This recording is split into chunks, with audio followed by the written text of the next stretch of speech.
5 marks का, ये ध्यान रखिए। तो हेडिंग डाल जो लिखवाया था थोड़ा बहुत वो लिखे हो तो ठीक है, मतलब अब हम तो जानते ही हो आपको नया दिन है तो शुरू से शुरू करेंगे। तो electrode potential, electrode potential, electrode potential बिल्कुल व्यवहारिक होते हुए समझते जाना है आपको। देखो पोटेंशियल मतलब पावर, सीधी सी बात है। हर एक इलेक्ट्रोड का अपना पोटेंशियल होता है और वो इलेक्ट्रोड जब दूसरे के साथ लिंक हो जाता है जिसका पोटेंशियल अपोजिट होगा तो परफेक्टली एक सेल बन जाता है आपका। एक सेल बनाने के लिए कम से कम 2 इलेक्ट्रोड चाहने पड़ते हैं, उसके बिना सेल वर्क नहीं कर, कभी अलोन इलेक्ट्रोड वर्क नहीं कर सकता। आप सोचो कि एक इलेक्ट्रोड से हम इलेक्ट्रिसिटी जनरेट कर ले तो इम्पॉसिबल है, कभी इलेक्ट्रोड अकेले वर्क नहीं कर सकता है आपका।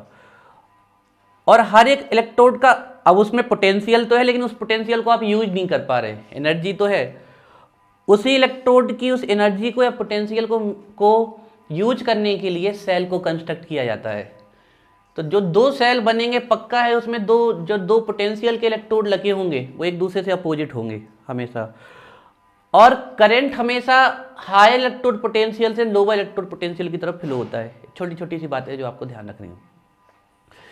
इलेक्ट्रोड पोटेंशियल को आप हाफ सेल पोटेंशियल भी कह सकते हो। हाफ सेल पोटेंशियल रीजन, एक इलेक्ट्रोड कितना सेल बनाता है? आधा सेल, तो एक इलेक्ट्रोड हाफ सेल भी कहलाता है, ये ध्यान रखिएगा। Each electrode is also called half cell. तो इलेक्ट्रोड पोटेंशियल को आप हाफ सेल पोटेंशियल भी लिख सकते हो। Half cell potential, half cell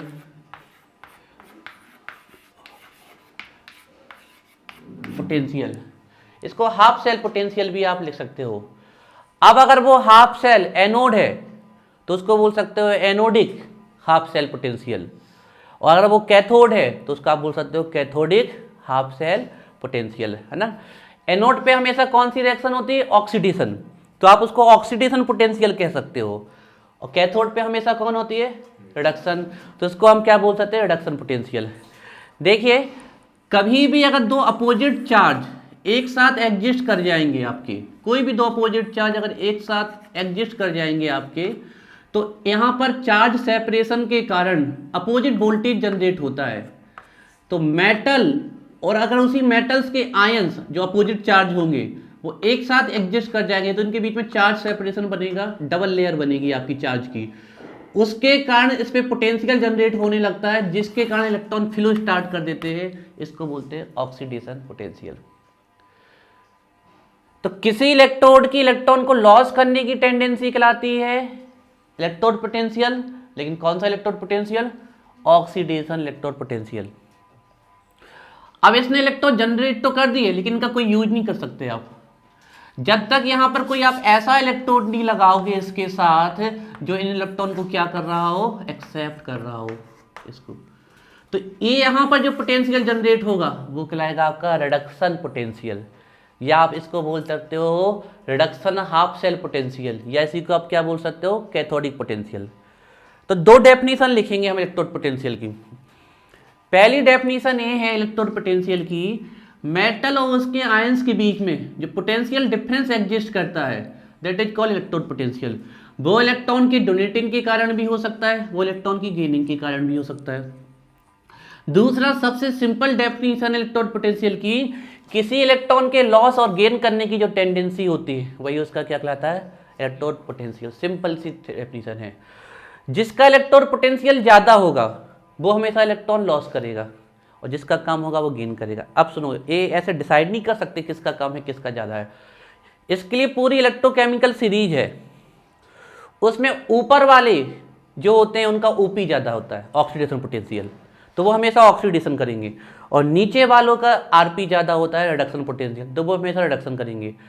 अब एक ही मेटल अगर आपने नीचे वाले के साथ उसका सेल बनाओगे तो ऑक्सीडेशन की तरह वर्क करेगा, और ऊपर वाले की से उसका बनाओगे तो ये रिडक्शन की तरह वर्क करने लगेगा। तो एक ही इलेक्ट्रोड आपका कैथोड की तरह भी वर्क कर सकता है, एनोड की। ये डिपेंड इस बात पे करेगा कि उस इलेक्ट्रोड के साथ आपने दूसरा इलेक्ट्रोड कैसे अटैच किया है। अगर उस इलेक्ट्रोड के साथ आपने वो इलेक्ट्रोड अटैच किया है जिसका ऑक्सीडेशन पोटेंशियल कम है तो वो फिर रिडक्शन करेगा और ये वाला ऑक्सीडेशन करने लगेगा। या फिर आपने इसके साथ ऐसा अटैच किया है जिसका ऑक्सीडेशन पोटेंशियल ज़्यादा है तो फिर ये आरपी की तरह वर्क करने लगेगा और ये ओपी की तरह वर्क करने लगेगा। तो इलेक्ट्रोड पोटेंशियल सिंपल सी बात है, किसी इलेक्ट्रोड की इलेक्ट्रॉन को डोनेट करने की टेंडेंसी या जो गेन करने की टेंडेंसी होती है वो कहलाती है इलेक्ट्रोड पोटेंशियल। अब इलेक्ट्रोड जनरली मेटल्स के होते हैं लेकिन नॉन मेटल्स के भी बनते हैं इलेक्ट्रोड, आपके ये बात ध्यान रखना है आपको। नोबल मेटल्स के भी इलेक्ट्रोड बनते हैं और मेटल प्लस गैसियस मिक्सचर के भी आपके इलेक्ट्रोड बनते हैं आपके। तो कई तरीके के इलेक्ट्रोड बनते हैं आपके। तो किसी इलेक्ट्रोड की उसके आयंस में चार्ज सेपरेशन के कारण जो इलेक्ट्रॉन की देने की टेंडेंसी और लेने की टेंडेंसी होती है उसके वजह से जो पोटेंशियल डिफरेंस जनरेट होता है उसको हम बोलते हैं इलेक्ट्रोड पोटेंशियल। अब जब दो इलेक्ट्रोड लगाओगे आप तो उन दोनों इलेक्ट्रोड के बीच में पोटेंशियल डिफरेंस आएगा जिसके कारण करंट फ्लो होना चालू कर देगा। तो दो इलेक्ट्रोड के बीच में जो पोटेंशियल डिफरेंस होता है जिसके कारण करंट फ्लो होना आपका चालू कर देता है उसको बोलते हैं cell potential. That is called cell potential. Cell potential को मेजर किया जा सकता है, हम कहें तो सेल पोटेंशियल को ही मेजर किया जा सकता है, इलेक्ट्रोड पोटेंशियल को मेजर नहीं किया जा सकता है। सेल पोटेंशियल की सहायता से इलेक्ट्रॉन पोटेंशियल हम मेजर कर सकते हैं। Can measured electrode potential with the help of cell potential. For this purpose we have to take a reference electrode. The electrode whose electrode potential already known called reference electrode. ऐसा electrode जिसका electrode potential हमें पहले से पता, अब उसके साथ दूसरा लगा देंगे तो सेल का मिलेगा, तो इसका तो पहले से पता, इसको निकाल देंगे तो दूसरे इलेक्ट्रोड का मिल जाएगा। तो एक लाते हैं आपके रेफरेंस इलेक्ट्रोड। जनरली इस पर्पस के लिए दो रेफरेंस इलेक्ट्रोड को यूज किया जाता है, primary reference electrode and secondary reference electrode. हमारे सिलेबस में से प्राइमरी रेफरेंस इलेक्ट्रोड है, दैट इज SHE। HE बोल लें आप। देखिए इलेक्ट्रोड पोटेंशियल ही आपका SEP बन जाएगा। Electrode potential will become standard electrode potential if it measured under standard condition, that is 1 atm or 1 bar pressure, 298 that is 25 degree Celsius temperature, 1 molar concentration of ions। तो अगर standard condition, हम कह रहे हैं हम electron के donate होने की टेंडेंसी देख रहे हैं लेकिन उस समय जो कंडीशन है वो नॉर्मल कंडीशन पे, कोई हायर प्रेशर नहीं लग रहा, हम नेचर में जो प्रेशर है उसी प्रेशर पे निकाल रहे हैं। एयर कंडीशनर लगा के वैक्यूम वगैरह को क्रिएट करके इनको आपका प्रेशर कांस्टेंट कर दिया और एयर कंडीशनर लगा के टेम्परेचर कांस्टेंट कर दिया 25 डिग्री सेल्सियस, और H आयन का कंसंट्रेशन बिल्कुल कांस्टेंट रखे हुए हैं 1 मोलर। अब इस कंडीशन में आप चाहे ऑक्सीडेशन करने की टेंडेंसी निकालो चाहे रिडक्शन करने की टेंडेंसी निकालो, तो आप जो इलेक्ट्रोड पोटेंशियल निकालोगे आप कहोगे हमने स्टैंडर्ड कंडीशन में निकाला। अब ऐसा ही जरूरत क्यों पड़ी? पन्ना वाले अपनी मर्जी से इलेक्ट्रोड पोटेंशियल निकाल रहे हैं, उनका आया 10, अमेरिका वाले अपने से निकाल रहे हैं, उनका आया 5, दिल्ली वाले अपने में 5, तो एक ही इलेक्ट्रोड के 10 पोटेंशियल आ गए। अब पढ़ लो, अब कैसे पढ़ोगे तुम? अब सब अपनी अपनी साइंस बताएंगे कि हम तुमसे बड़े वैज्ञानिक, हम तो IUPAC ने कहा समस्या खत्म करो, ये झंझट नहीं चाहिए हमें, हम एक कंडीशन दे रहे इस पर निकालो फिर आओ हमारे पास। तो सबको ने स्टैंडर्ड कंडीशन दे दी है, बोले कि जाओ एक ATM प्रेशर पे निकालो या एक बार प्रेशर पे निकालो, टेम्परेचर 25 डिग्री सेल्सियस रखना और कंसंट्रेशन 1 मोलर। इसके बाद पन्ना वाले निकाले, अमेरिका वाले निकाले, जो कॉपर का इलेक्ट्रोड पोटेंशियल यहाँ पर आएगा वही अमेरिका में आएगा स्टैंडर्ड कंडीशन में। तो इसीलिए इलेक्ट्रोड पोटेंशियल हमेशा स्टैंडर्ड कंडीशन में निकाले जाते हैं। और किसी और भी कंडीशन में अगर आपको इलेक्ट्रोड पोटेंशियल निकालना है तो उसके लिए एक बहुत महान साइंटिस्ट है नर्डस्ट, वो अभी हम बताएंगे, उनने इक्वेशन दिया था, उसके द्वारा आप किसी भी इलेक्ट्रोड का किसी भी कंडीशन में पोटेंशियल निकाल सकते हो। लेकिन वो दूर की बात है, पहले हमें इलेक्ट्रोड पोटेंशियल निकालना तो हम सीखेंगे इलेक्ट्रोड पोटेंशियल कैसे निकाला जाता है। थोड़ा सा लिखते हैं फिर बाद में इसकी कहानी और बताएंगे, क्योंकि ज़्यादा बोलने से समझ में नहीं आएगा, जितना लिखवाएंगे उतना समझ में आएगा। ठीक है, तो इलेक्ट्रोड पोटेंशियल देखते हैं हम क्या होता है इलेक्ट्रोड पोटेंशियल। तो पहले तो इसकी एक डेफिनेशन देखिए, अब इस साल कुछ भी आ सकता है, ध्यान रखिएगा, बड़े बड़े टॉपिक हट गए तो छोटे छोटे टॉपिक आ सकते हैं, ध्यान रखिएगा। तो लिखते हैं इलेक्ट्रोड पोटेंशियल में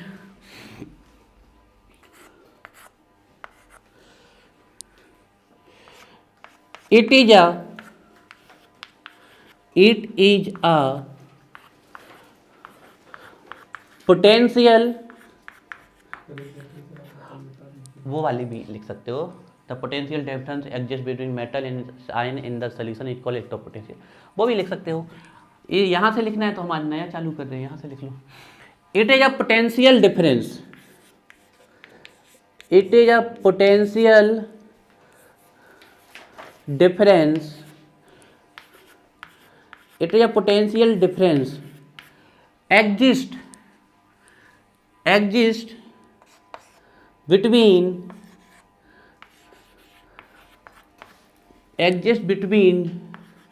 मेटल। देखो जनरली इलेक्ट्रोड मेटल के होते हैं क्योंकि metals are good conductor of electricity, लेकिन जरूरी नहीं कि मेटल ही हो, जनरली की बात चल रही है, ध्यान रखिएगा। जैसे कार्बन ग्रेफाइट नॉन मेटल है, लेकिन आप देखो आप जितने भी सेल लेके आते हो, ये जो आपके बैटरी सेल होते हैं, सब में किसकी रॉड लगी हुई है? ग्रेफाइट की लगी हुई है ना। तो जनरली मेटल के इलेक्ट्रोड होते हैं generally. It is a potential difference setup exist नहीं लिखना तो आप सेटअप लिख सकते हो।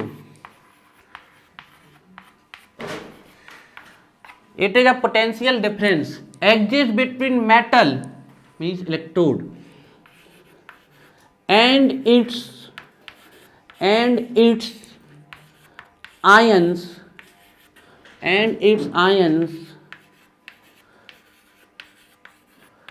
present in the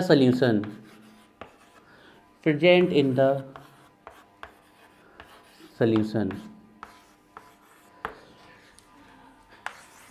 मेटल और उसके आयंस कि बीच में जो आपके चार्ज सेपरेशन के कारण यहाँ पर पोटेंशियल जनरेट होगा, जिसके कारण या तो वो इलेक्ट्रॉन फ्लो करना चालू कर देगा, इलेक्ट्रॉन गेन करना चालू कर देगा। वही कहलाता है आपका एक इलेक्ट्रोड का पोटेंशियल या किसी मेटल का potential. Generally metals are used to form electrode. It is a potential difference, यह विभवांतर का वोल्टेज का डिफरेंस है। It is a potential difference exist between metal और उसी के आयंस होने चाहिए। जैसे जिंक का मेटल है तो यहाँ जनरली जो इलेक्ट्रोलाइटिक सोल्यूशन लिया जाएगा जिंक सल्फेट का, जनरली, ऐसा नहीं कि हर बार सल्फ्यूरिक एसिड से भी काम चल सकता है, लेकिन जनरली उसी मेटल के सॉल्ट का लिया जाता है। It is a potential difference exist between metal and it's ions present in the solution. ये हो गई इसकी डेफिनेशन। अब इसकी बिल्कुल सिंपल सी डेफिनेशन लिखते हैं।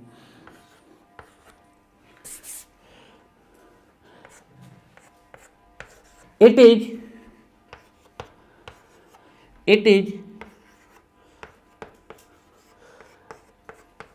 simply defined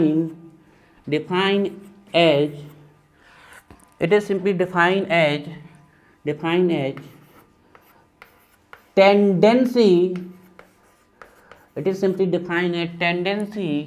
tendency.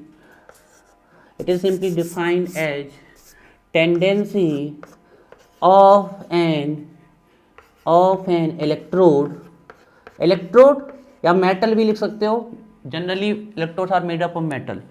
It is simply defined as tendency of an electrode to lose और गेन ऑफ इलेक्ट्रॉन्स। लूज नहीं लिखना तो आप लॉस भी लिख सकते हो, LOSS करके भी। It is simply define a tendency of electron to lose और गेन ऑफ इलेक्ट्रॉन्स, याद करते चलना है, बन जाएगा। सिंपली इलेक्ट्रॉन, किसी इलेक्ट्रोड के इलेक्ट्रॉन को देने की या लेने की जो टेंडेंसी होती है वही हमारा क्या कहलाता है? इलेक्ट्रोड पोटेंशियल हमारा कहलाता है। इस बात को आपको ध्यान रखना है, याद करते चलना है बिल्कुल अच्छे से। ये लंबा टॉपिक है इलेक्ट्रोड पोटेंशियल, ऐसे ही नेक्स्ट इक्वेशन पे जाके खत्म होगा। देखो स्टैंडर्ड इलेक्ट्रोड पोटेंशियल निकालना तो बड़ा आसान है, बहुत सिंपल है। सिर्फ आपको चाहिए एनोड और कैथोड के SRP चाहिए, जो कि आपको क्वेश्चन में दी रहते हैं, रखो और सॉल्व। बिल्कुल अभी हम निकलवाएंगे ना, बिल्कुल सिंपल है आपका। एनोड और कैथोड दोनों के SRP लेने पड़ते हैं इस फॉर्मूले में। एनोड एक्चुअली में गलत लिख गए formula, cathode minus anode, this is right one. तो इससे निकलते हैं आपके, या फिर एनोड प्लस कैथोड, तो इसका लेना पड़ेगा SOP और इसका लेना पड़ेगा SRP। ओपी मतलब ऑक्सीडेशन पोटेंशियल, मतलब इलेक्ट्रॉन को लॉस करने की टेंडेंसी, स्टैंडर्ड कंडीशन में स्टैंडर्ड ऑक्सीडेशन पोटेंशियल अभी लिख पा रहे हैं।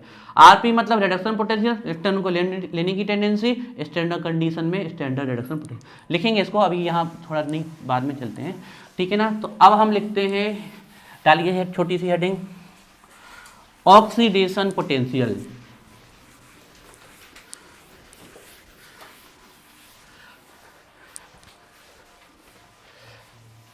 Oxidation potential. एक काम करते हैं, ऐसे लिख लेते हैं बगल बगल, तो कंफ्यूजन नहीं होगी हमेशा। इस साइड लिखते हैं ऑक्सीडेशन पोटेंशियल,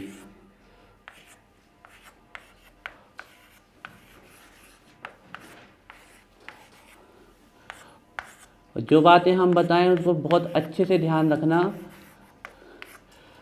तो कोई भी न्यूमेरिकल आएगा आप झटाक से क्लिक कर जाओगे कहाँ से करना है। ऑक्सीडेशन पोटेंशियल ओपी, इसको ओपी से रिप्रेजेंट कर सकते हो आप, ओपी से, या फिर सिंपली ई और यहाँ पर ओपी, ऐसे भी आप इसको रिप्रेजेंट कर सकते हो। Reduction potential,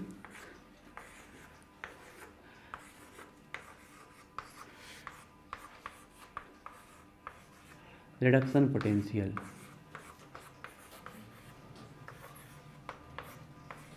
reduction potential, RP, RP, इसको ऐसे भी लिख सकते हो आप, ई आरपी, ई आरपी भी आप इसको लिख सकते हो। Oxidation potential OP, reduction potential RP, oxidation potential OP. Actually में ये पोटेंशियल कहीं नहीं निकाला गया है, क्योंकि ये अपना अलग आता, मेरे का अलग आता, सेल ना बन के जाने क्या बन जाता। तो ये पहले डेफिनेशन ओपी से चालू करेंगे और हम एसओपी तक पहुंच जाएंगे। सब जो आपको वैल्यू दी जाएगी वो हमेशा स्टैंडर्ड इलेक्ट्रोड पोटेंशियल की दी जाएगी, ओपी आरपी की कभी नहीं दी जाएगी। लेकिन चालू हमें यहीं से करना पड़ेगा, ऑक्सीडेशन पोटेंशियल। लिखिए, it is a tendency, it is a tendency, it is a tendency of an electrode, of an electrode, it is a tendency of an electrode to lose electrons, to lose electrons, to lose electrons. यह किसी electrode की क्या है, electron को loss करने की tendency है। अब कितने निकाले वो नहीं पता हमें, तो एन इलेक्ट्रॉन्स, तो कितना पॉजिटिव चार्ज आ जाएगा, एन पॉजिटिव। तो ये है आपका ओपी, ध्यान रखिएगा, this is OP, this is OP. It is a tendency of an electrode to lose electrons. इसमें आइए,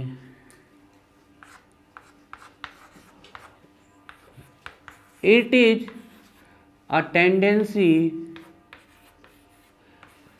it is a tendency of an electrode, of an electrode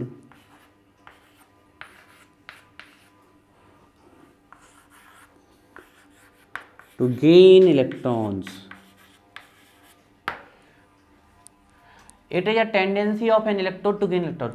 एक ही मेटल इलेक्ट्रॉन दे भी सकता है, ले भी सकता है। आप ये ना सोचें, वो डिपेंड करता है कि वो उसकी रिएक्टिविटी नीचे वाले से कम है, उसकी जो उसकी रिएक्टिविटी वो कम है कि ज़्यादा। अगर इसकी रिएक्टिविटी ज़्यादा है तो ये ऑक्सीडेशन होना चालू हो जाएगा इसका, अगर इसकी कम है तो दूसरे वाले का ऑक्सीडेशन चालू होगा, रिडक्शन करना चालू कर देगा, ठीक है। It is a tendency of an electrode to gain electrode. तो ये जो एम एन पॉजिटिव है, हमेशा जितने का ऑक्सीडेशन होगा उतने का ही रिडक्शन होगा, ये बात ध्यान रखिएगा। तो ये um, this is reduction potential. अब आप लोगों को थोड़ा सा लिखना सिखाते हैं, ध्यान से देखिएगा कैसे लिखना है, ठीक है। इलेक्ट्रोड पोटेंशियल को लिखना सिखाते हैं हम। देख के पहचानना पड़ेगा आपको कि ऑक्सीडेशन पोटेंशियल रिडक्शन, हालांकि इसकी जरूरत नहीं पड़नी है, हमें जरूरत पड़नी है एसआरपी की एसओपी की। तो देखिए ये है इलेक्ट्रोड पोटेंशियल, और हम यहाँ से देख के पहचानेंगे कि ऑक्सीडेशन पोटेंशियल दिया है कि रिडक्शन, Am तो हम यहाँ से आइडेंटिफाई करेंगे कि मेटल आयंस में जा रहा है, मतलब उसने इलेक्ट्रॉन क्या किए, लॉस। तो कौन सा पोटेंशियल दिया गया हमें, ऑक्सीडेशन पोटेंशियल। वैसे यहाँ नॉट लगा देंगे तो ये बन जाएगा स्टैंडर्ड ऑक्सीडेशन। तो ये जो वैल्यू हमें दी रहेगी यहाँ पर ए, अब ये पॉजिटिव नेगेटिव कुछ भी हो सकती है, अभी वैल्यू नहीं लिख रहे हम। तो ये जो आपने लिखा, ये है तरीका ओपी को लिखने का, दिस इज ओपी, यह आपका ओपी है। उसको कैसे लिखेंगे, ई एम एन पॉजिटिव, और यहाँ क्या बन जाएगा मेटल, दिस इज आरपी। देख के पहचानना पड़ेगा कि आपको एसओपी दिया गया है कि एसआरपी दिया गया है। अभी एसओपी एसपी आरपी पे आ रहा है, पहले लिखना सीखो इसको। तो यहाँ से देखना है आपको कि मेटल आयन में जा रहा है, मतलब ऑक्सीडेशन हुआ, विवेक पक्का इलेक्ट्रॉन लॉस कर रहा है, तो लॉस कर रहा है तो क्या, ऑक्सीडेशन पोटेंशियल। और मेटल आयंस, ये पॉजिटिव चार्ज हट रहा है, मतलब इलेक्ट्रॉन ले रहा है, तो ये रिडक्शन पोटेंशियल। तो ये होता है ऑक्सीडेशन पोटेंशियल।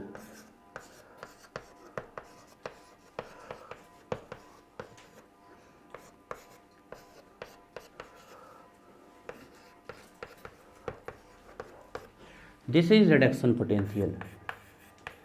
हालांकि इसकी जरूरत नहीं पड़ेगी हमें कभी भी, किसकी पड़ेगी बताते हैं हम आपको।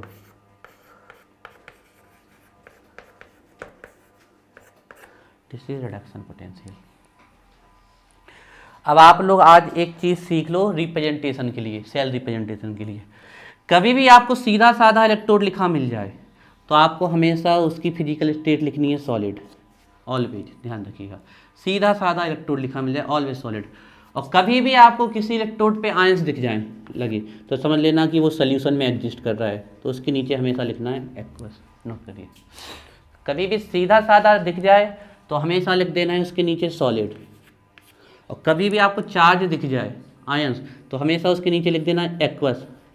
और ये आज अपने दिमाग में फिट कर लो, पूरी इलेक्ट्रोकेमिस्ट्री में आप हम लगाएं ना लगाएं, आपको लगा देना है।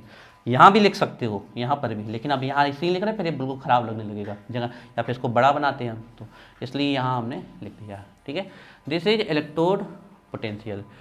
अब हम निकालेंगे एसओपी एंड एसआरपी, ठीक है। एसओपी का मतलब स्टैंडर्ड ऑक्सीडेशन पोटेंशियल, और एसआरपी, अच्छा अगर आपको कभी बताया नहीं गया कि सामने वाला पोटेंशियल कौन सा दिया गया है, एसओपी की एसआरपी, तो आप क्या मानोगे कि वो कौन सा इलेक्ट्रोड पोटेंशियल दिया गया है, ऑलवेज एसआरपी। ध्यान रखिएगा, आईयूपीएसी ने पूरी जो इलेक्ट्रोकेमिकल सीरीज बनाई है वो एसआरपी के बेस पे बनाई है। हालांकि बहुत सरल है, अगर किसी का एसआरपी बता दिया जाए तो उसका एसओपी हमेशा उसका अपोजिट होगा, रोज पक्का है। या किसी का एसओपी बता दिया जाए तो एसआरपी हमेशा उसका क्या होगा, अपोजिट। ये बिल्कुल फिक्स है। जैसे हमने कहा जिंक का जो आपका एसआरपी है वो होता है -0.6 वोल्ट, जो इसका एसआरपी है जिंक का। एसआरपी मतलब देखो देख के पहचानेंगे हम, ये था एसआरपी। अब एसआरपी स्टैंडर्ड लगा देंगे तो ए आरपी तो है, दिख रहा है, तो जिंक का ये होता है एसआरपी। तो बताओ ये क्या है, ओसीपी, तो ये कितना होगा 0.76, बिल्कुल फिक्स है हमेशा, तो उसमें दिक्कत नहीं होती है। लेकिन फॉर्म अभी हमें सब लिखवा देंगे, धीरे धीरे करके आगे बढ़ेंगे, थोड़ा सा ट्रिकी टॉपिक है, बहुत सरल है लेकिन बन जाएगा, ठीक है ना। तो आप इसी के नीचे लिखेंगे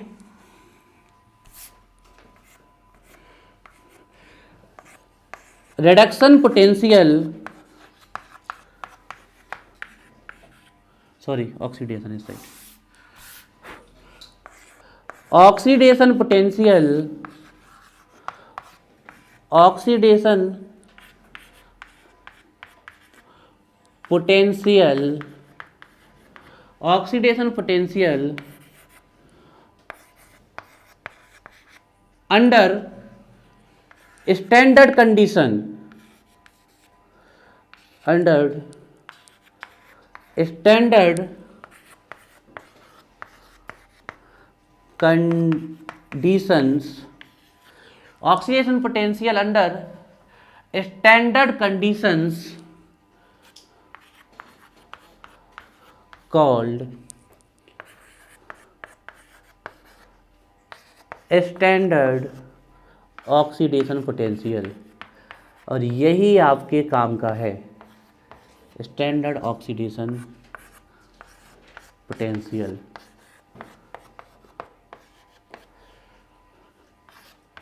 ब्रैकेट में लिख लोगे आप SOP, oxidation potential under standard conditions called standard oxidation potentials. और स्टैंडर्ड कंडीशंस क्या हैं वो आपको लिख देनी है यहीं पर, स्टैंडर्ड कंडीशंस।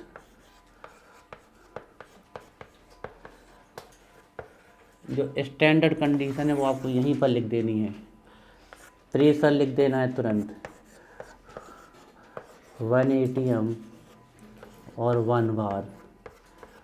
देखिए जब आप बड़े कॉम्पिटिटिव एग्जाम करोगे तो 1 बार दिया रहता है, स्कूल लेवल पे 1 ATM, ठीक है, वो आपको बता दिया जाएगा क्वेश्चन में। इससे कोई मतलब नहीं, ये कहीं परेशान नहीं करेगा मैं प्रेशर, इसकी चिंता नहीं करो, कहीं परेशान नहीं करेगा ये।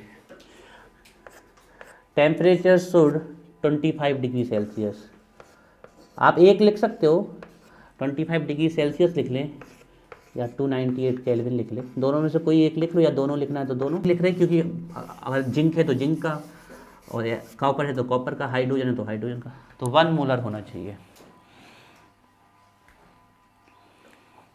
This is a standard condition. और आपको कहीं भी ओपी नहीं मिलेगा, हर जगह अब आपको SOP या SRP ही मिलेगा। तो इसके साइन कन्वेंशन देखते हैं SOP SRP के। आप इनमें से कोई भी यूज कर सकते हो, लेकिन आपको एग्जाम में क्या दिया है वो आपको खुद देखना पड़ेगा। तो साइन कन्वेंशन देखते हैं इसके, कैसे लिखना है इसको SOP को। ये रिएक्शन ऊपर वाली ही रहेगी, उसको नहीं करेंगे। एक तो सिंपल तरीका है सबसे पहले इसको लिखने का, E मेटल किस में जा रहा है, आयंस में। देख के पहचानना पड़े, ये सबसे ज़्यादा साइन यही मिलेगा आपको देखने के लिए, इस प्रकार का साइन। तो ये तो सिर्फ OP हुआ, ये क्या हो गया आपका SOP। दूसरा तरीका ये होता है कि सिंपली आप SOP लिख दें, एक तरीका ये होता है, इससे भी काम चल जाता है आपका। तीसरा तरीका ये होता है आप E नोट OP लिख दीजिए, तो भी आपका काम चल जाएगा। नोट का मतलब स्टैंडर्ड कंडीशन है ये ऑक्सीडेशन पोटेंशियल, आप ऐसे भी लिख दो तो भी चल जाएगा, है ना। ध्यान से देखना कितने साइन बना रहे हैं इसके, हम काफ़ी सारे साइन बना रहे हैं, साइन कन्वेंशंस।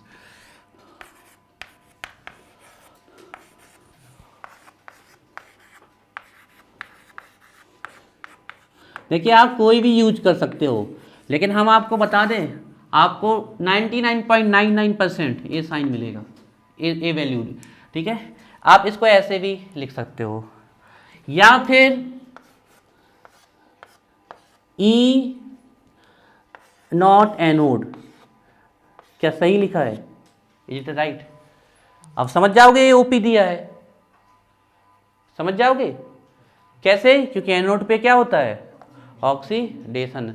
लेकिन अभी एक चीज में फंस सकते हो, अभी आगे जाके हम एनोड माइनस कैथोड लिखेंगे आपका हम। देखो एनोड पे SOP होता है, समझना बात को, एनोड पे ऑक्सीडेशन आता है। तो मान लो कोई एक इलेक्ट्रोड है A, उसका एनोड पे SOP है मान लीजिए X, तो एनोड पे ही उसका कुछ तो RP होगा, ऑक्सीडेशन होता है लेकिन दूसरे मेटल के साथ उसका RP होगा, तो R क्या हो जाएगा -X। तो ये थोड़ा सा समझने वाली बात है, क्योंकि आगे 2 फॉर्मूले बनाएंगे हम, तो ये ध्यान रखना। ऐसा लिख दिया तो वो ऑक्सीडेशन है, ठीक है, ध्यान रखिएगा।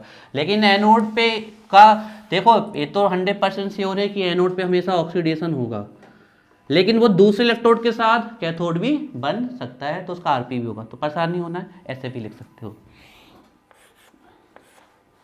E नॉट, यहाँ पर एनोड हमेशा किस साइड मिलेगा, लेफ्ट साइड। तो ये लेफ्ट करके भी लिख सकते हो।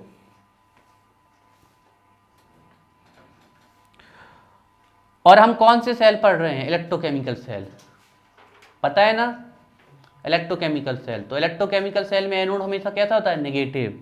तो आप ई नेगेटिव भी लिख सकते हो, लेकिन वो टर्म कहीं आना नहीं है, तो इसलिए हम नहीं लिखते। एक ट्रिक होती है एनोड के लिए, ट्रिक होती है LOAN, लोन। तो लेफ्ट ऑक्सीडेशन, एनोड नेगेटिव, इन 4 तरीके से इसको लिख सकते हो, लोन। तो लेफ्ट हाफ सेल करके लिख सकते हो, ऑक्सीडेशन करके लिख सकते हो, एनोड करके लिख सकते हो, नेगेटिव करके लिख सकते हो। तो ये इसकी ट्रिक होती लोन। हम बस 4 ही बताएंगे आपको, ठीक है, इतने ही तरीके बताएंगे। तो ये हैं इसके साइन कन्वेंशन, इसमें से कोई भी तरीका आप यूज कर सकते हो, ठीक है। नेगेटिव वाला हमने नहीं लिखा, कोई ज़रूरत नहीं। तो इतने सारे साइन हैं आपके,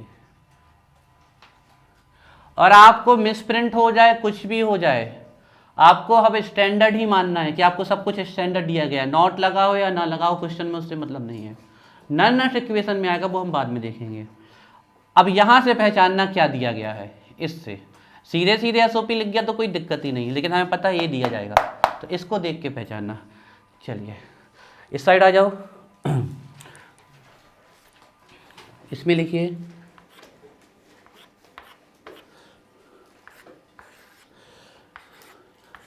reduction potential, reduction potential under standard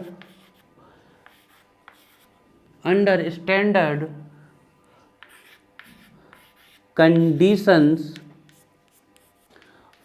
under standard conditions called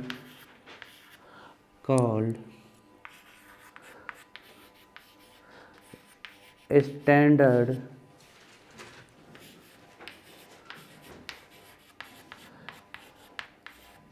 reduction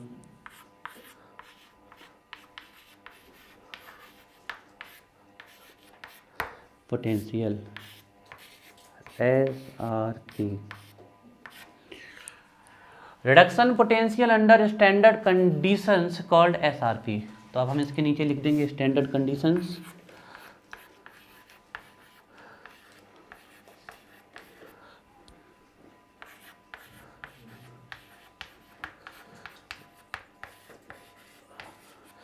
इसलिए आपको बिल्कुल बगल बगल में लिखवा दिया, बच्चों जैसा हो जाएगा आपको याद करने के लिए। सामने सामने बिल्कुल कॉपी पेस्ट है, आपको पता है अपोजिट चल रहा है। 1 ATM और 1 बार,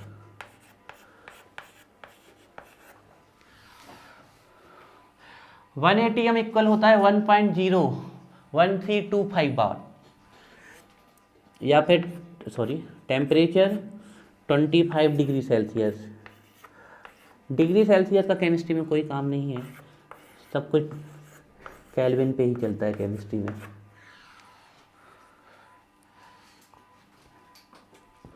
दूसरा मोलर कंसंट्रेशन होना चाहिए 1 मोलर। तो ये इसके यहाँ तक बिल्कुल आपको पकड़ के चलना है। आप लोग देखना, कठिन से कठिन न्यूमेरिकल्स आपके लिए बच्चों जैसे हो जाएंगे, बात बेस समझते जाने हैं आपको हम क्या कह रहे हैं।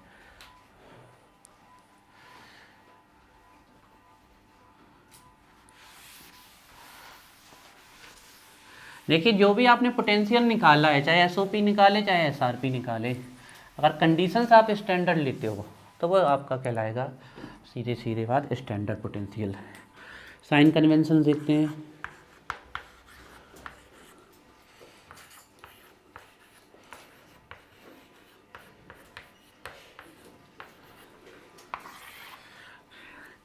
देखिए देख के पहचानना है हमें। ये है इलेक्ट्रोड पोटेंशियल, ये है स्टैंडर्ड इलेक्ट्रोड पोटेंशियल, और ये है standard electrode potential in terms of standard reduction potential. तो देख के पहचानना है आपको, यहाँ से यही मिलना है आपको 100 में से 100% हर बार। तो यहाँ से देखो कि अगर आयंस में मेटल्स पड़े हैं और वो सॉलिडिफाई हो रहे हैं, तो आप समझ, आप यहाँ एक्वस लिख सकते हो, यहाँ एस लिख सकते हो, कोई दिक्कत नहीं से, बिल्कुल जहाँ भी हमने बता दिया।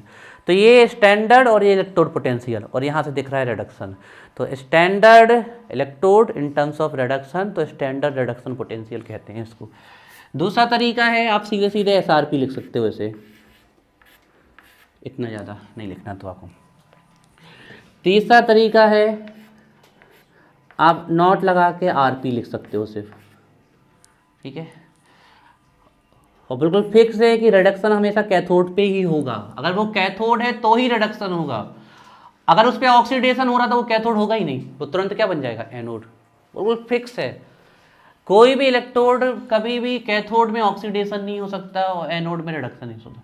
हाँ, अगर वो कैथोड की तरह वर्क कर रहा है एक सेल में, ठीक है ना, तो उस पर रिडक्शन है। लेकिन मान लो उससे कम रिएक्टिव वाला आ गया, तो फिर ये कैथोड बन जाएगा और ये एनोड बन जाएगा। तो वो एनोड बनेगा तो उसमें ऑक्सीडेशन नहीं होगा, और कैथोड है तो हमेशा रिडक्शन नहीं होगा, ये फिक्स है।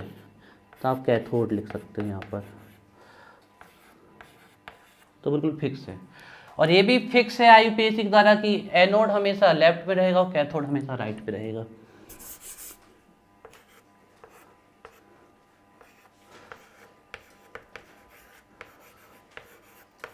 और इलेक्ट्रोकेमिकल सेल में ये भी फिक्स है कि एनोड निगेटिव होगा और कैथोड पॉजिटिव होगा। वो वाला हमने नहीं लिखा, क्यों कंफ्यूज करें, हटाओ। वो आप लिखना चाहो तो आप लिख सकते हो, कोई दिक्कत थोड़ी है उसमें। तो ये है आपके सामने, अब इसको याद कर लोगे तो इससे वो हो जाएगा, ये याद ही रखना है। ऑक्सीडेशन वही है, एनोड लेफ्ट निगेटिव कर सकते हो आप, ठीक है। ठीक है, अब अपनी इस टेबल को क्लोज कर लो। अब कुछ आगे, हाँ, कल आपने बताया था कि हाइड्रोजन रिडक्शन और ऑक्सीडेशन दोनों की तरफ होता है ना, बट एसओपी और एसआरपी उसका जीरो वोल्ट कैसे नहीं है, नहीं माना गया है, माना अज्यूम किया गया है, ध्यान रखिएगा, इट इज अज्यूम। उसका पोटेंशियल डिफरेंस, अब हमें एक डेटा तो चाहिए, तो उसका इलेक्ट्रोपोटेंशियल जीरो अज्यूम किया गया है, तो उसका माना नहीं गया है, उसका ध्यान रखिए, अज्यूम किया गया है कि इतना रखना है हमेशा। बिल्कुल स्पष्ट लिखा है कि the electropotential of hydrogen not zero, it is assume to be zero. Table बंद कर लो।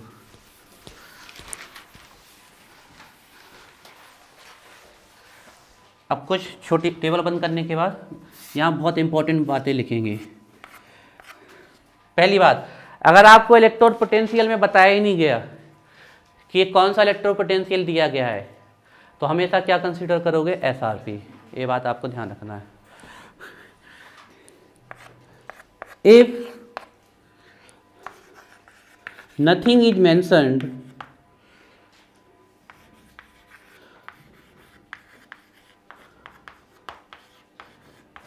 if nothing is mentioned, then अब हम इलेक्ट्रोड पोटेंशियल लिखें या स्टैंडर्ड, आपको हमेशा स्टैंडर्ड ही समझना है, ध्यान रखिए। If nothing is mentioned then, हाँ ये दोनों के लिए इलेक्ट्रोड पोटेंशियल का टॉपिक चल रहा है ना, तो ये तो इलेक्ट्रोड पोटेंशियल के लिए है, उसको बंद कर दो, नीचे से लिखो इलेक्ट्रोड पोटेंशियल क्या है, फिर दो प्रकार के होते हैं, उसको क्लोज करके अब नीचे से लिख रहे हैं। If nothing is mentioned then standard electrode potential, then standard electrode potential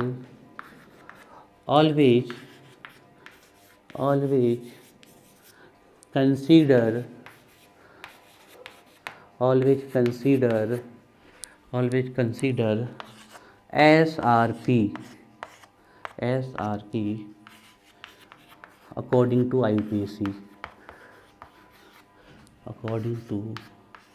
IUPAC, international union of pure and applied chemistry. तो पहली बात ये ध्यान रखिएगा, if nothing is mentioned then standard electrode potential always consider SRP. अगर आपको बताया नहीं गया तो आप समझ लो वो आपको एसआरपी दिया गया है, ठीक है। तो पहली बात तो जी। दूसरा देखिए, for a same electrode for a same electrode, ध्यान रखिएगा, सेम इलेक्ट्रोड के लिए SOP और SRP में रिलेशन होता है।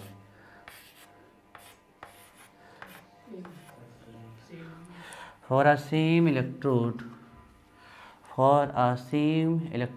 SOP और SRP ये होता है। फॉर एग्जाम्पल ठीक है, हमने लिखा 2A और ये बन गया 2A पॉजिटिव और इसने 2 इलेक्ट्रॉन लॉस कर दिए। तो साफ दिख रहा है हमें, क्या दिख रहा है, SOP हुआ है यहाँ पर। रिएक्शन देख के समझ में आ रहा है हमें क्या हुआ है, ऑक्सीडेशन। तो SOP आया इसका X वोल्ट। अब इसी का जब ये SRP की तरह वर्क करेगा तो 2A पॉजिटिव प्लस 2 इलेक्ट्रॉन, तो ये बन जाएगा 2A। तो ये SRP जो होगा इसका वो हो जाएगा -X वोल्ट।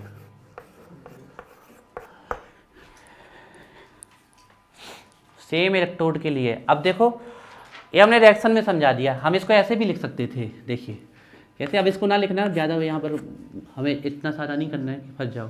हाँ, कैथोड पॉजिटिव एनोड नेगेटिव पता है ना, anode negative cathode positive electrochemistry. RP तो कैथोड होता है ना, ये बेटा एनोड और कैथोड थोड़ी लिखे हैं, SOP और SRP की वैल्यू लिखी है आपकी। आप मतलब स्टैंडर्ड के लिए मतलब वो कैथोड भी लिख सकते हैं, नॉट बता रहे। आप इसको ऐसा लिख लो ना, गलत जैसे हमने लिख दिया SRP माइनस SOP।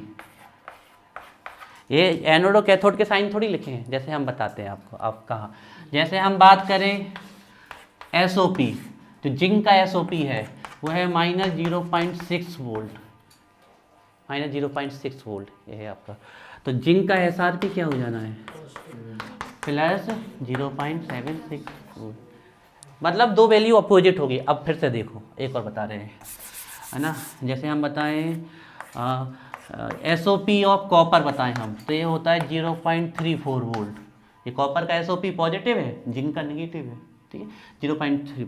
तो इसका SRP क्या हो जाना है आपका -0.34 वोल्ट। ये तो रिलेशन है कि ये दोनों वैल्यू अपोजिट होगी, चाहे SRP माइनस SOP लिख दो, चाहे SOP माइनस SRP, उससे कोई फर्क, हमेशा अपोजिट वैल्यू रहेगी, है ना। एक ही इलेक्ट्रोड आपका ये डिपेंड करता है कि वो एनोड की तरह वर्क करेगा या कैथोड की, उससे दूसरा कौन सा इलेक्ट्रोड जुड़ा है, ये इस बात पे डिपेंड करता है ना। तो for same electrode SOP always SRP। अब देखो इसको इतना ना लिखते हम ऐसे भी लिख सकते थे। एक चीज़ ध्यान रखिएगा, अगर इस रिएक्शन को, जैसे हमने एक रिएक्शन लिख दिया आपके, ऐसे अज्यूम कर लो हमने एक रिएक्शन समझाया हम क्या, जैसे हमने लिखा Ni, समझना इसको, ये सब बातें समझना बहुत जरूरी है। और लिखा हमने Ni+2 और ये 2 इलेक्ट्रॉन लूज हो गए। फिर हमने लिखा Ag+1 और इसने 1 इलेक्ट्रॉन लिया, तो ये बन गया Ag, ठीक है, ये आपका। अब मान लो जब आप सेल पोटेंशियल निकालोगे तो हमें इसका भी चाहिए, कुछ दिया गया है इसका x और इसका दिया गया है कोई y, बोल दिया गया है। तो जब आप सेल रिएक्शन लिखोगे तो ये सेल रिएक्शन अभी गलत लिखी है, क्योंकि हमेशा जितने का ऑक्सीडेशन होगा उतने का क्या होगा। तो इस सेल रिएक्शन को कैसा करना पड़ेगा हमें, बराबर, लेकिन गलती से इसको 2 से मल्टीप्लाई मत कर दीजिएगा। Electrode potential always a constant value, ये हमेशा क्या होती है, कांस्टेंट वैल्यूज। रिएक्शन आप बैलेंस कर सकते हो, लेकिन आपने इसमें 2 का मल्टीप्लाई किया तो आप उसकी वैल्यू में 2 का मल्टीप्लाई नहीं कर दीजिएगा। तो cell reaction always, electrode potential always constant value है। थर्मोडायनेमिक में क्या बोल सकते हैं, इंटेंसिव प्रॉपर्टी है, property which does not depend upon the amount of matter. Intensive, I say intensive, I से इंडिपेंडेंट, हम ट्रिक है याद करने की आपकी। तो अभी हम लिखवा देंगे कि इलेक्ट्रोड पोटेंशियल इंटेंसिव प्रॉपर्टी है, इसको कभी किसी नंबर से मल्टीप्लाई नहीं किया जा सकता है, ये बात ध्यान रखिएगा। ठीक है, ये टॉपिक हम आगे बताएंगे, ये तो हमने बीच का बता दिया, ठीक है ना। इसको हम ऐसे भी लिख सकते थे, आप जरूर नहीं ऐसे लिखो, आप अपना कोई भी सिंबल यूज कर लो। हम इसको ऐसे भी लिख सकते थे E0, है ना, A और A पॉजिटिव। कभी भी जब इस प्रकार से रिप्रेजेंट करो तो नंबर नहीं लिखे जाते कि आप 2A नंबर नहीं लिखे जाते कभी भी, क्योंकि ये फिक्स क्वांटिटी है, इसमें नंबर कभी नहीं लिखे जाते, ध्यान रखिए, ऐसा ही मिलेगा आपको लिखो। और यहाँ दिया x, ठीक है। तो जब आप इसका A+A लिखोगे तो फिक्स से क्या आ जाएगा, -XA। आप इसको, इस रिएक्शन को ऐसे भी लिख सकते हैं। आप अपना कोई एग्जाम्पल मान लेते हैं अल्फा बीटा गामा कुछ भी, ठीक है ना। और कभी भी सेल रिएक्शन में नंबर नहीं लिखे जाते, आप देख लेना किसी भी सेल रिएक्शन में नंबर नहीं लिखे जाते हैं, ठीक है, ध्यान रखिएगा, ठीक है। तो फॉर सेम इलेक्ट्रोड ये हो गया। एक और पॉइंट लिख लो, electrode potential is an intensive property that is does not depend upon the amount of matter.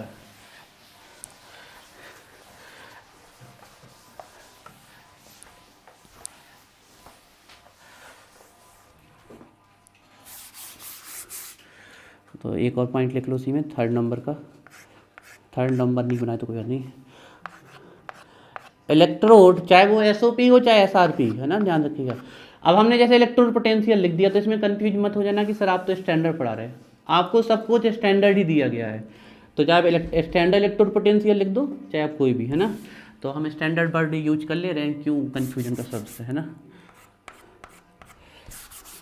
आप इलेक्ट्रोड पोटेंशियल भी लिख सकते हो कि इलेक्ट्रोड हमेशा स्टैंडर्ड का ही रहता है, ध्यान रखिए। Standard electrode potential, standard electrode potential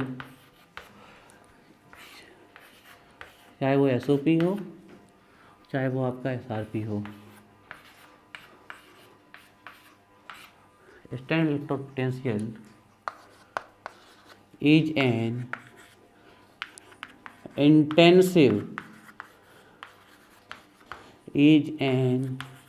intensive property that is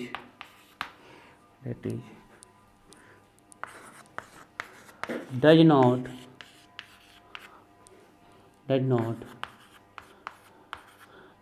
depend upon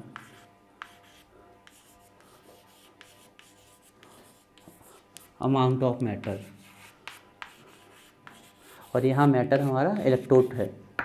ये नहीं कि आपने पतला लिया कॉपर तो उसका इलेक्ट्रोड पोटेंशियल निकल के आएगा, खूब बड़ी छड़ ले ली मोटी इतनी बड़ी तो अलग आएगा। ये अमाउंट पर डिपेंड नहीं करता, ध्यान रखिएगा। Standard electrode potential is an intensive property that, अब देखो इसकी ट्रिक ये है, आई से इंटेंसिव आई से इंडिपेंडेंट, तो मतलब इंडिपेंडेंट होता है, तो आप डिपेंड नहीं करता है, ऐसे याद रखो। और भी कुछ पॉइंट लिख सकते हैं इसमें, जैसे कि इलेक्ट्रोड पोटेंशियल कभी मेजर नहीं किया जा सकता है, इसको सेल पोटेंशियल से ही मेजर करते हैं with the help of reference electrode, ऐसे भी हम कर सकते हैं। एक पॉइंट ये ले सकते हैं कि हाइड्रोजन का जो होता है SHE that is SOP SRP, वो हमेशा क्या होता है 0 वोल्ट। तो अगर आ जाए आप देखिए ये पहले इलेक्ट्रोड पोटेंशियल हम इतने डिटेल में नहीं लिखवाते थे, हम तो सीधे ऑक्सीडेशन नेगेटिव 2 साइन बनाए, ठीक है। लेकिन इस बार क्योंकि आपके बहुत सारे टॉपिक हटा दिए गए तो पता नहीं कौन सा टॉपिक बड़ा करके आ जाए, तो हम इन सब टॉपिक को आपको थोड़ा डिटेल में लिखवाना पड़ रहा है, सब कुछ अच्छे से, जिसमें आप लोग अगर आ जाए तो लिख सको, आप लोग मटेरियल होना चाहिए आपके पास। और लिख लें, इस पे लिख सकते हैं ना, है ना। अब ऐसे लिख लेते हैं SAP स्टैंडर्ड इलेक्ट्रॉन पोटेंशियल, है ना, मेंशन कर देते हैं बार बार कि SOP हो चाहे वो SRP हो, ऑलवेज नहीं already determined SAP whether it is SOP or SRP is determined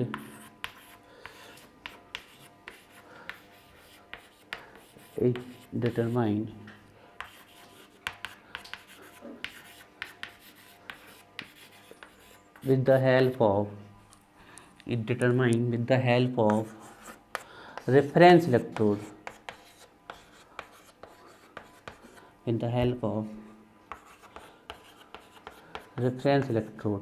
है ना। जैसे कि एग्जाम्पल लिख लें हम रेफरेंस इलेक्ट्रोड का, तो SHE स्टैंडर्ड हाइड्रो इलेक्ट्रोड, या इसी को बोलते हैं NHE नॉर्मल हाइड्रो इलेक्ट्रोड। ये बहुत इंपॉर्टेंट है इस साल, तो ये है ना, रेफरेंस इलेक्ट्रोड के फेस पे किया जाता है, इसको निकाला जाता है हमेशा। यहीं पर लिख लेते हैं कि जो स्टैंडर्ड हाइड्रोजन इलेक्ट्रोड है, नेक्स्ट पॉइंट, जो स्टैंडर्ड हाइड्रोजन इलेक्ट्रोड है उसका जो SEP है, SEP है, वो बराबर है उसका SOP, वो बराबर है उसका SRP, दैट इज कितना है आपका 0 वोल्ट।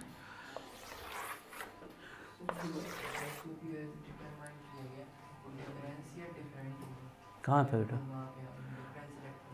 SAP डिटरमाइंड, इस वाली लाइन में determine with the help of reference, difference नहीं बेटा, रेफरेंस मतलब कहते नहीं कि तुम्हें ये वाले टॉपिक इसमें नहीं मिल रहे तो उस रेफरेंस बुक में पढ़ लो, है ना।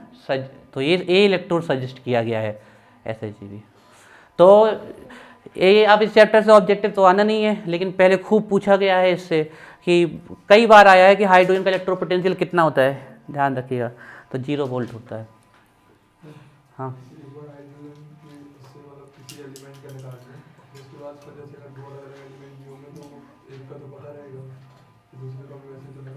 बिल्कुल, लेकिन सबका उसी से निकाला गया SHG से। अब तो सबके पता है ना। हाँ कहाँ करा तुमने, पता ही उतनी दूर रही और के नहीं उठा रहे। कहाँ बनाए तो हमें टीचर बनाएंगे क्या। पढ़ लो इतना, फिर आगे चल रहे हैं हम। नॉर्मल हाइड्रोजन इलेक्ट्रोड अभी लिखेंगे इसको डिटेल में। इतना पढ़ लो पहले, जब इतना समझ में आ जाए तो फिर आगे चले।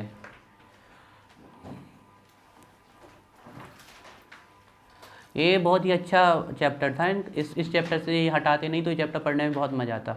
हम आपको जैसे कल गैल्वेनिक सेल पढ़ाते ना, तो आपको दिमाग खुल जाता पूरा सेल के बारे में, कि सेल का कंस्ट्रक्शन कैसे होता है, बहुत सारी चीज़ें हैं उसमें। तुम्हें बहुत सारे टर्म नहीं पता होंगे, वो हम सब बताते उसमें। लेकिन अब टाइम वेस्ट क्यों करें, क्या मतलब। पढ़ना है इतना, सब लोग मुड़िया झुका ली नीचे है कि भाई सर पढ़ रहे हैं हम, पढ़ना है, ध्यान रखना। हाँ एक चीज पूछनी है इसमें, पूछो। सर हर जगह 0.0 की लिखती मतलब ये क्यों नहीं लिखती? प्रिसाइज वैल्यू होती है, मतलब इतने तक जाते हैं, प्रिसाइज करते हैं इसको। तो रहेगा मतलब 0 ही है। नहीं, मतलब इसको इतने प्रिसाइज तक ले जा सकते हैं, यहाँ तक के जैसे हमने लिख दिया 1, लिख दिया 1.0, 1.00 और 1.00, तो ये सबसे एक्यूरेट वैल्यू मानी जाएगी, क्योंकि इसमें प्रिसाइज कहाँ तक देखा हमने, यहाँ तक। इसमें 3 नंबर तक प्रिसाइज देखा, इसमें एक, इसमें तो वैसे एक बार मेहनत की छोड़ दी, फिर नहीं मिला। तो ये प्रिसाइज वैल्यू देखी जाती है कि कहाँ तक फिजिक्स में यूज़ की जाती है। तो जितनी ज़्यादा प्रिसाइज वैल्यू होगी वो उतना एक्यूरेट रहेगा आंसर।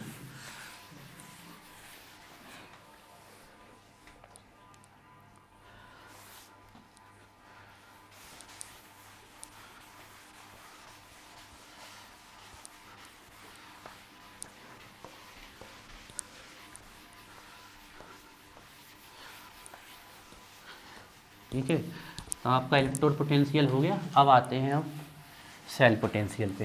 ठीक है, डाली हेडिंग सेल पोटेंशियल।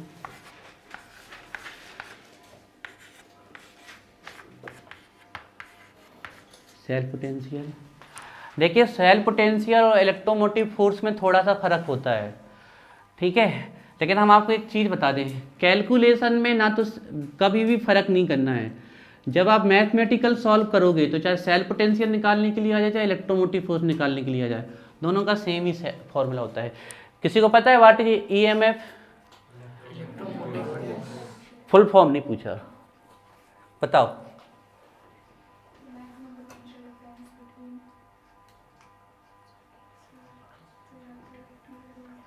नहीं सुनाया नहीं दिया मैं, क्या बोले आप, तेज बोलो। It is a maximum voltage that can be obtain from the cell. Between 2 electrode होंगे, और क्या,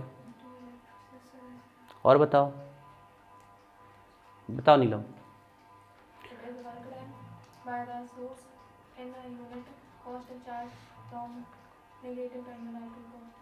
हैं, और बताओ।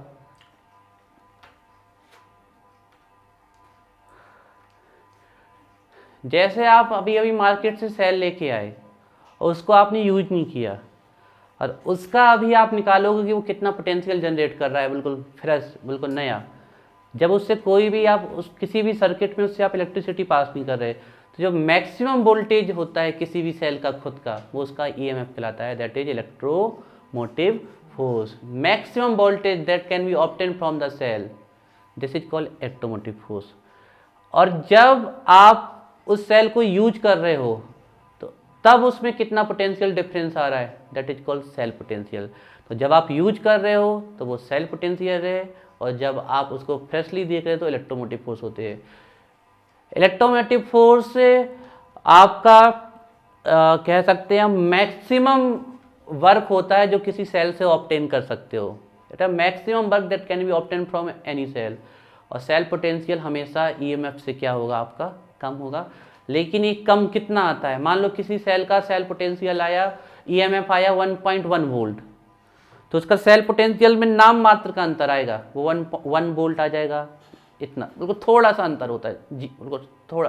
तो जितना सेल पोटेंशियल होता है लगभग उस ईएमएफ उतना ही होता है। किससे मेजर करते हैं ईएमएफ को,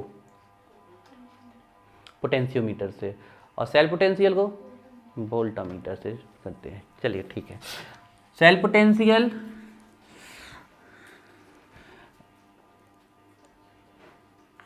अब देखिए थोड़ा सा डिफरेंस है इसमें, तो वो डिफरेंस हम बाद में लिखवा देंगे। एंड ईएमएफ, ईएमएफ कैपिटल से भी लिख सकते हो आप, स्मॉल से भी लिख सकते हो। सेल पोटेंशियल और ईएमएफ ऑफ द, देखिए थ्योरेटिकली तो दोनों अलग है। पहले पढ़ा था, आप नहीं पढ़ा? शाबाश, रटा था क्या? हाँ अच्छा अच्छा, तुम लोगों का सिलेबस बड़ा है, हिंदी मीडियम वालों का तो घटा है। इंग्लिश के चैप्टर हटा, हमारे वहाँ बनहारी के बच्चे बताए थे ना, तुम लोगों के में समान हिंदी चलती है, उनके में विशिष्ट हिंदी चलती है। आप लोगों के में स्पेशल इंग्लिश चलती है और उनके में जनरल इंग्लिश चलती है, तो उनका तो घटा है। तो ठीक करो, इंग्लिश मीडियम वालों को ठीक पढ़ा दो। 2 बढ़ गए, कल कट गया फिर से? नहीं सर, उसी दिन कट गया था तुम लोगों ने? अभी जो आया उसमें एक चैप्टर कट गया, 3 आ गए। 1 कट के 3 आ गए, तो कुल मिला के बढ़ाई दिए। तो क्या खुश होगी? काहे दुखी हो, 2 महीना तो है वे।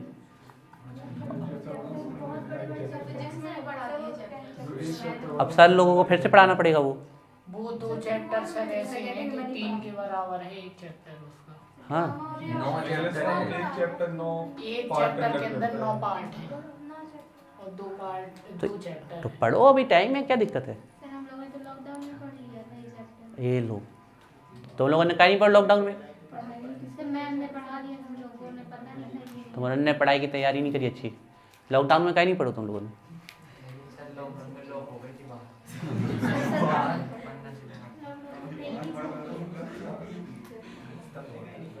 चलिए डालिए, देखिए सेल पोटेंशियल और ईएमएफ में थोड़ा सा डिफरेंस होता है, लेकिन हम बार बार बता दे रहे हैं कि जब कैलकुलेशन करना है तो कभी भी आपको फर्क नहीं समझना है, ठीक है। चलिए, सेल पोटेंशियल निकाल सकते हैं हम, बताओ आप लोगों ने निकाला है सेल पोटेंशियल? किससे निकाला बताओ? निकाला है सेल पोटेंशियल? सेल पोटेंशियल नहीं निकाला होगा आप लोगों ने, स्टैंडर्ड सेल पोटेंशियल निकाला होगा, ये निकालो। इसको निकालना बहुत सरल है, लेकिन सेल पोटेंशियल निकालना थोड़ा सा टफ काम है जी। जब स्टैंडर्ड कंडीशन में आप इलेक्ट्रोड के पोटेंशियल लेते हो तो क्या निकलेगा? Standard cell potential. इसको निकालना बहुत आसान है, सभी इलेक्ट्रोड की स्टैंडर्ड वैल्यू पता है, रखो सॉल्व। इसको निकालने के लिए आएंगे आपके नन्नर साहब, जे निकलता है नर्नस इक्वेशन से। तो ये अभी से दिमाग में फिट कर लो कि आपके एग्जाम में सेल पोटेंशियल आए तो नर्नस इक्वेशन यूज करना है, और अगर ई सेल आए तो वो हम बताते हैं कैसे। तो अभी तो हम सेल पोटेंशियल की डेफिनेशन लिखवा रहे हैं। लिखिए, सेल पोटेंशियल और EMF of the cell.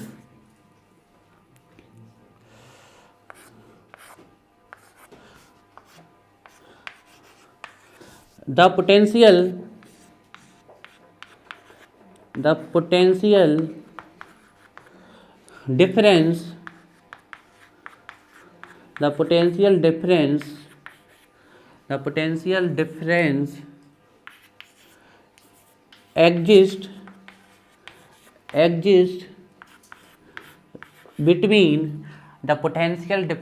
exists between two half cell बता सकते हो दो हाफ सेल कौन से होंगे? एक एनोड और दूसरा कैथोड। ध्यान रखिएगा हर एक इलेक्ट्रोड को हाफ सेल कहा जाता है। The potential difference exist between two half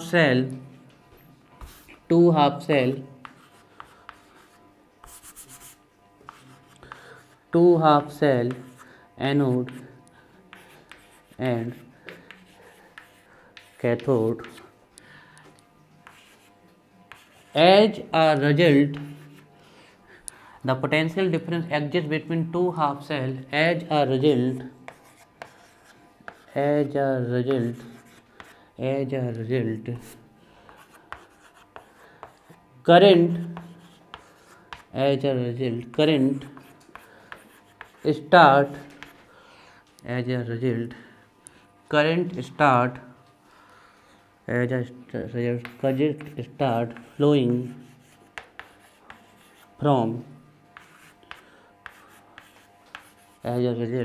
current start flowing from higher to lower potential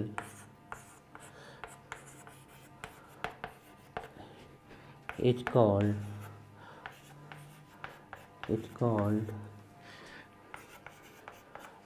cell potential.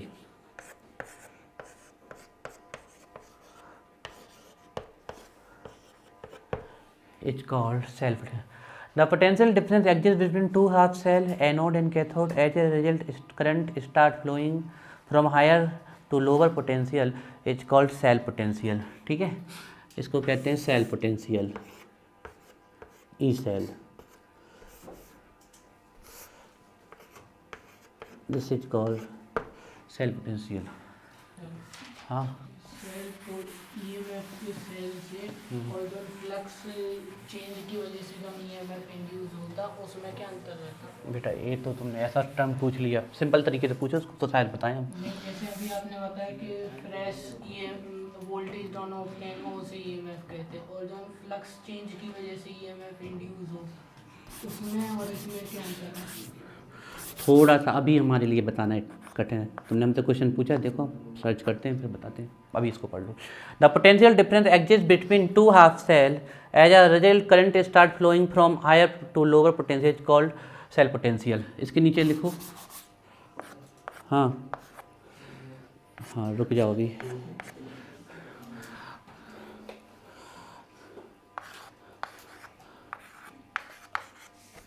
Under any other conditions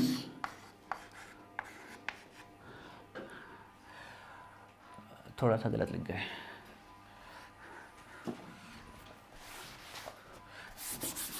इसको काट के लिखो। It is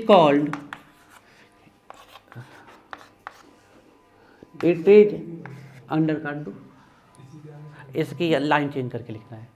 it is called EMF of the cell. It is called EMF of the cell when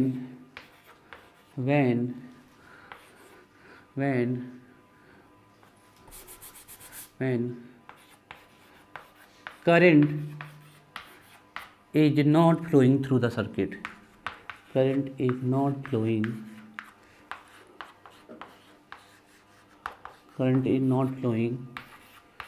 through the circuit.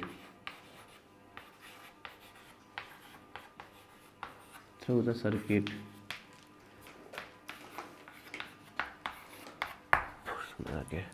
It is called EMF, electromotive force of the cell, when current is not flowing through the circuit.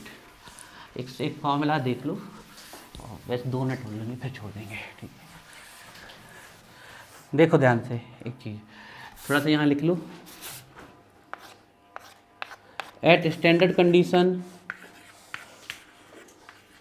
Eight standard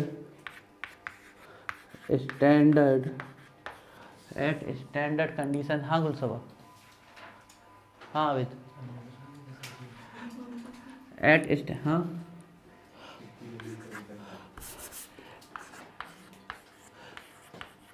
at standard conditions पे ध्यान रखिएगा।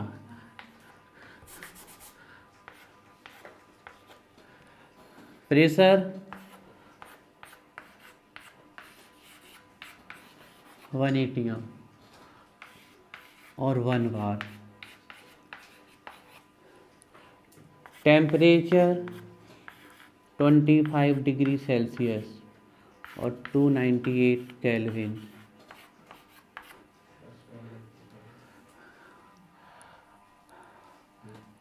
Standard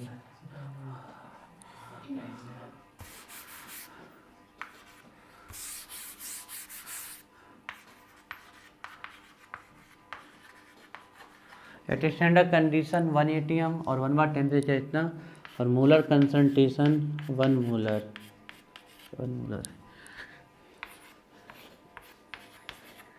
E cell is called E cell is called E naught cell. इसका मतलब क्या हुआ ई note cell का, इसी के आगे लिख देते थे स्टैंडर्ड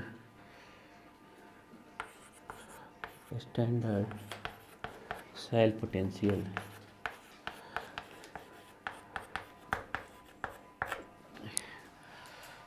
फॉर्मूला देखो, ईएमएफ निकालने का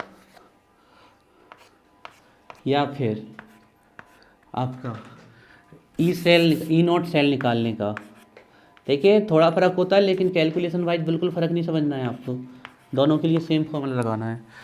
ईएमएफ और ई सेल निकालने का फॉर्मूला है आपका,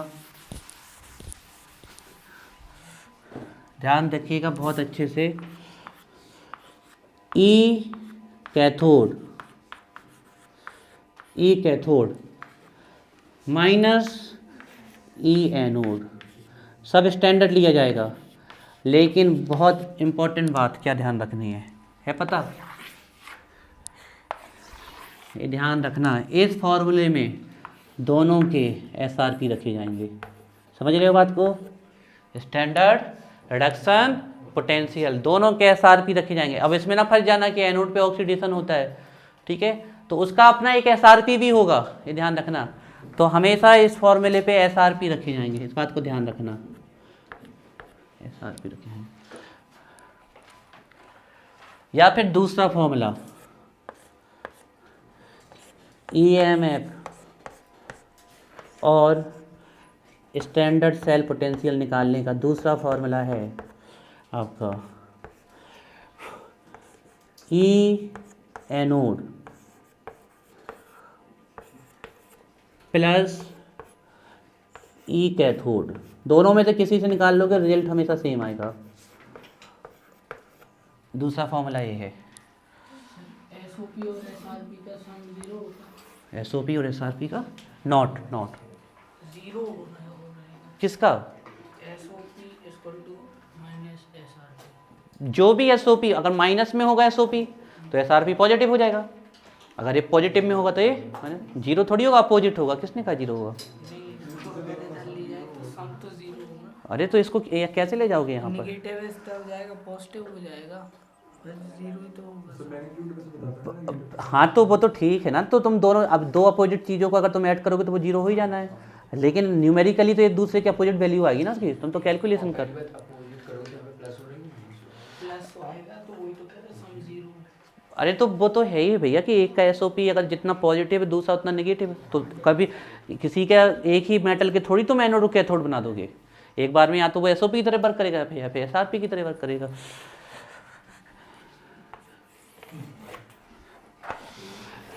अब इस फॉर्मूले में ध्यान रखना कि इसका लिया जाएगा एसओपी और इसका लिया जाएगा एसआरपी। ये फॉर्मूले अच्छे से याद, जाओ स्कूल वाले जाओ, जब तक एक न्यूमेरिकल करा दें, फिर कल रिवाइज करा देंगे हम। नहीं साथ में नहीं, एक आया था, इसको अलग से मंगाया था, 13,000 रुपये का आया था, उसको यहाँ यूज नहीं कर सकते। चलो देखो, जे हो गया, एसओपी एसआरपी। अब ये क्वेश्चन सॉल्व करेंगे, लेकिन एक फॉर्मूला और लिख लो, ध्यान रखिएगा। डेल्टा जी इक्वल होता है minus N F E, minus N F E, ठीक है। ये जो ई होता है ये सेल पोटेंशियल होता है, ध्यान रखिएगा, सेल पोटेंशियल, ठीक है। डेल्टा जी इक्वल, इसी के नीचे लिखना है फॉर फ्री एनर्जी चेंज, गेस पे एनर्जी चेंज, ठीक है। डेल्टा जी इक्वल होता है, ठीक है। और देखिए, अगर delta G naught that is गेस free energy change at standard condition, ध्यान रखिएगा, है ना। तो ये होता है नंबर ऑफ मोल्स, हर चीज़ में फिक्स रहेंगे आपके कांस्टेंट, क्योंकि कंसंट्रेशन कांस्टेंट रख रहे हैं हम, तो मोल्स कंसंट्रेशन हो गए। फैराडे तो कांस्टेंट है ही है, 1 फैराडे इक्वल 96500 कोलम्ब, ये होता है 1 फैराडे। लेकिन जब डेल्टा फ्री एनर्जी चेंज निकालोगे तो सेल पोटेंशियल भी कौन सा निकलेगा, स्टैंडर्ड निकलेगा, ये ध्यान रखिएगा, ठीक है। तो ये स्टैंडर्ड कंडीशन होता है। अब ध्यान रखिएगा, 1 फैराडे इक्वल होता है 96,500 कोलम पर मोल ऑफ इलेक्ट्रॉन, कोलम पर मोल इलेक्ट्रॉन, ये होता है। 1 फैराडे क्या है, चार्ज की वैल्यू है, कितने चार्ज की, 1 मोल इलेक्ट्रॉन के चार्ज की वैल्यू है। तो 1 फैराडे निकाला कैसे जाता है, देखिए, तो 1 फैराडे ऐसे निकाले, 1 फैराडे इक्वल होता है charge on 1 mole electron, charge on 1 mole electron, ये होता है 1 फैराडे इक्वल। अच्छा, जैसे हमसे कोई कहे 10 हमें कोई दे दे, कोई भी 10 ऑब्जेक्ट हमें दे दे कोई, वो कह दे कि 10 के 10 ऑब्जेक्ट सेम मास के हैं। सुनो बात हमारी, कोई हमें 10 नहीं, हम कह रहे हैं किसी ने हमें 1000 ऑब्जेक्ट दे दिए और कह दिया सबका मास बिल्कुल सेम है, तो सिर्फ हमें एक का मास बता दे, बाकी से मल्टीप्लाई कर देंगे तो हमें सबका मास मिल जाएगा, यही होगा ना। तो चार्ज ऑन 1 मोल इलेक्ट्रॉन, तो सभी इलेक्ट्रॉन पे चार्ज तो सेम होता है, तो 1 इलेक्ट्रॉन का चार्ज बता दें और 1 मोल में कितने इलेक्ट्रॉन होते हैं वो बता दे, तो मल्टीप्लाई कर देंगे तो हमें क्या मिल जाएगा, चार्ज ऑन 1 मोल इलेक्ट्रॉन। तो चार्ज ऑन 1 मोल इलेक्ट्रॉन होगा आपका चार्ज ऑफ कितने इलेक्ट्रॉन का, 1 इलेक्ट्रॉन का, इनटू किसका इनटू करना पड़ेगा हमें, 1 मोल इलेक्ट्रॉन्स का इनटू करना पड़ेगा, तो हमारा 1 फैराडे मिल जाएगा। तो हमारा 1 फैराडे मिल जाएगा। जानवी आज कहाँ पर है, क्यों, आज का इतना इंपॉर्टेंट टॉपिक छोड़ दिया उसने, लाइट भी तो 2 दिन से परेशान कर रही थी, आज परेशान नहीं किया। चलो बताओ, 1 चार्ज की वैल्यू बताओ प्रज्ञा जल्दी, 1 इलेक्ट्रॉन का चार्ज कितना होता है,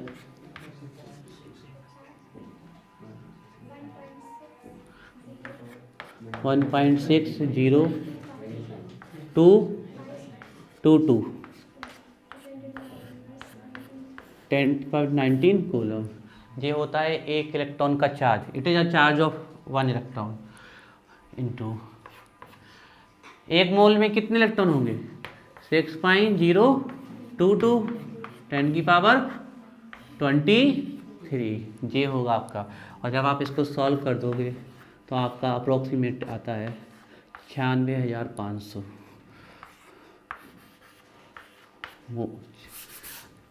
कूलम, है ना। 1 फैराडे की वैल्यू होती है coulomb per mole of electron, आप कूलम बेस भी लिख सकते हो, this is a value of 1 Faraday. ये स्पॉन्टेनिटी किसकी चेंज होगी? डेल्टा जी नेगेटिव होगा तो स्पॉन्टेनियस। अगर ये किसकी मतलब ये स्पॉन्टेनिटी सेल के लिए, और ये जे स्टैंडर्ड कंडीशन में सेल के लिए। एक क्वेश्चन करो फिर छुट्टी करते हैं।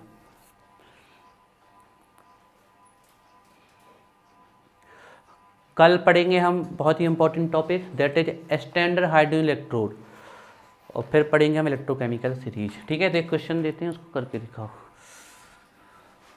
दोनों फॉर्मूले से करके देखना, अगर आंसर सही आए तब तो ठीक है, अगर गलत आए तो गलत आ ही नहीं सकता, है ना। अच्छा, इसमें एक चीज़ और लिखवाते हैं हम, सेल पोटेंशियल कभी नेगेटिव आ सकता है? कभी नहीं आ सकता। ऐसा सेल बनेगा ही नहीं जिसका सेल पोटेंशियल नेगेटिव है। हमेशा सेल पोटेंशियल कैसा आता है? वर्क, है ना। तो इसी के नीचे हम 2 पॉइंट और लिखवा देते हैं आपको, ध्यान रखिएगा। चाहे आप कोई भी निकालें, चाहे आप ई सेल निकालें और चाहे आप ई नॉट सेल निकालें, ई नॉट सेल, जे पॉजिटिव आएगा सेल विल वर्क,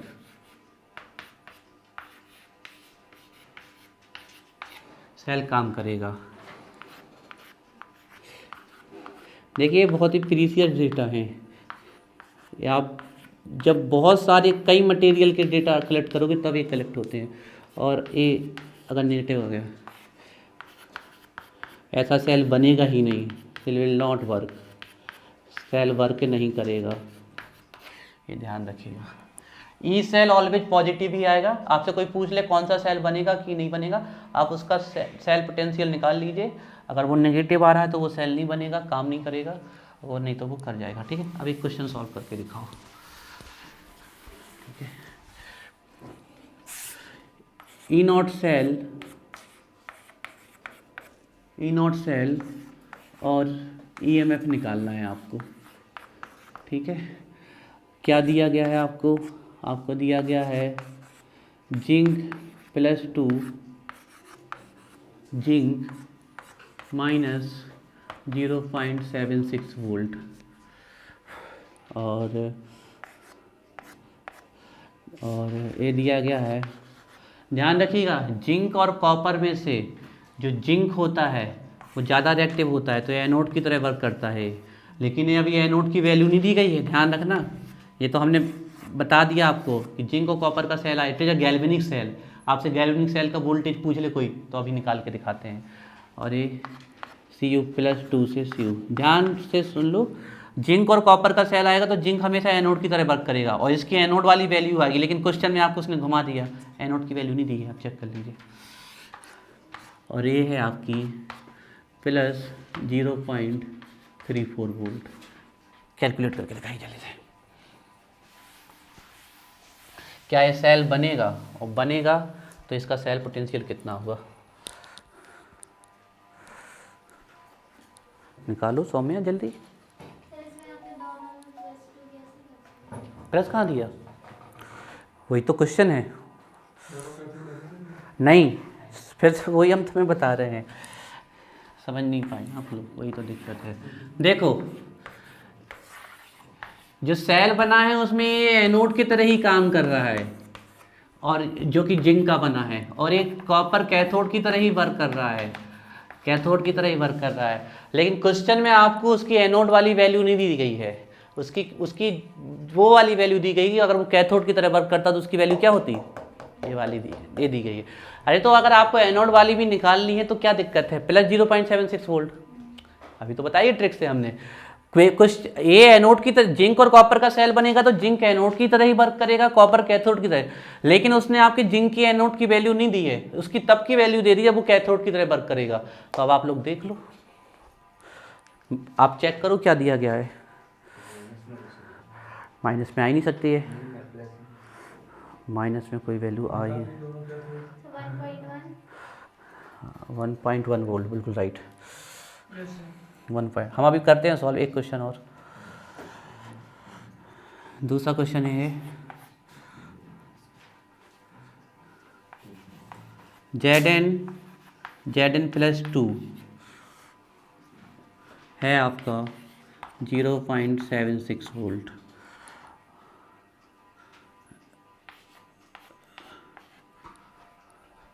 स्टैंडर्ड लगा लो यहाँ, स्टैंडर्ड लगा ना भी हो तो भी स्टैंडर्ड ही मानना है।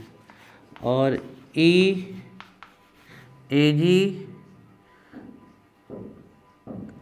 एजी प्लस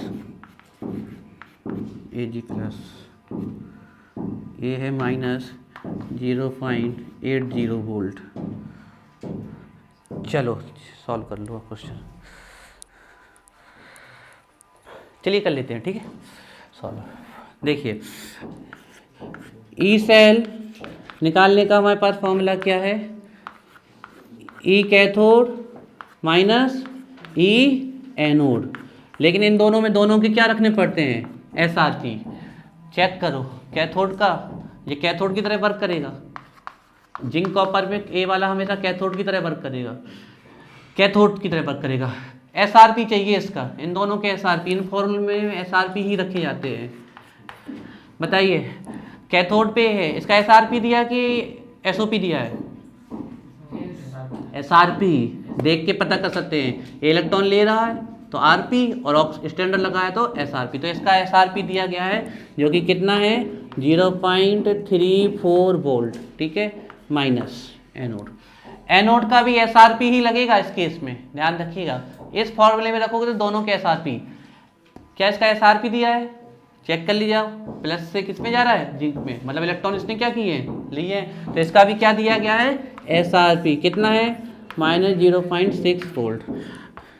माइनस माइनस प्लस 730 100 मतलब 0.1 और 640 तो 1.10 वोल्ट।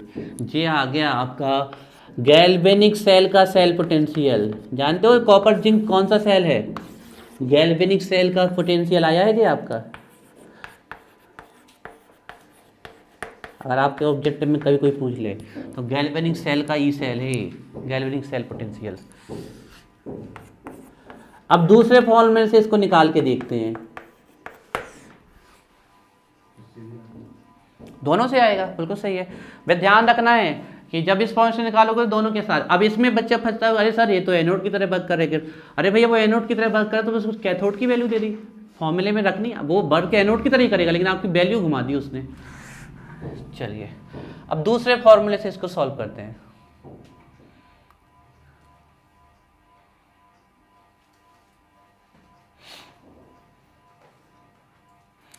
दूसरे फॉर्मूले से करते हैं। पूर्वी नहीं आया समझ में, आ गया अनुज, राज आ गया है कि फिर से समझाएं, पक्का। दूसरे फॉर्मूले से करते हैं इसको, ठीक है। दूसरे फॉर्मूले से जब हम करेंगे तो ई सेल निकालने का तरीका है आपका ई एनोड प्लस ई कैथोड, लेकिन अब ध्यान रखना इसका क्या रखा जाता है, SOP, और इसका क्या रखा जाता है, SRP। ये बात ध्यान रखिए इस फॉर्मूले से। चलिए एनोड पे जिंक रहेगा, ध्यान रखिएगा। तो इसका चाहिए हमें SOP, लेकिन दिया क्या है, SRP, तो SOP इसका क्या हो जाएगा 0.76 वोल्ट, जस्ट उल्टा हो जाएगा, हमने अभी आपको बताया है। तो अगर इसका ये इतना है तो इसका जो SOP होगा,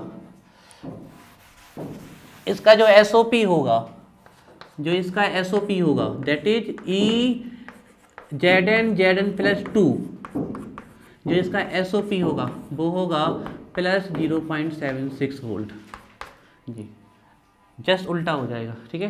तो इसका SOP चाहिए था, हमें दिया था SRP, तो हमने उसको SOP में कन्वर्ट कर लिया, प्लस इसका SRP चाहिए और दिया भी क्या गया है, हमें SRP ही दिया गया है, तो 0.34 वोल्ट। आप किसी फॉर्मूले से निकाल दो आंसर वही आएगा आपका, ये सेल बनेगा।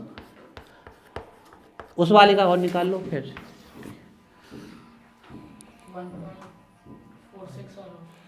1.56 आएगा, ठीक है। चलिए तो इसका निकाल देते हैं ई सेल, ठीक है। अब हम एक फॉर्मूला लगा रहे हैं वही SRP वाला, क्योंकि उसी से जल्दी जल्दी कर लेंगे, 10 फॉर्मूले क्यों लगाएं। तो देखिए ई कैथोड माइनस ई एनोड, ठीक है कैथोड।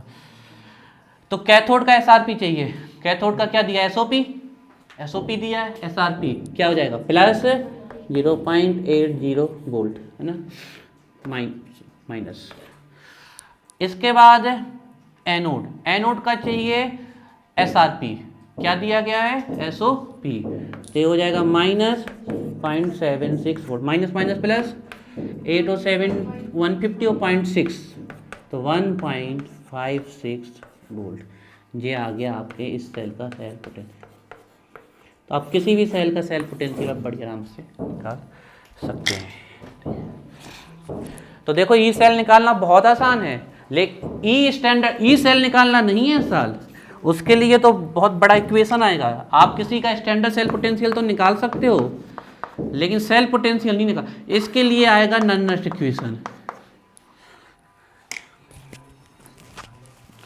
कल पढ़ेंगे हम SHE और इसको होमवर्क याद, SN1 तैयार नहीं सुन रहे ना,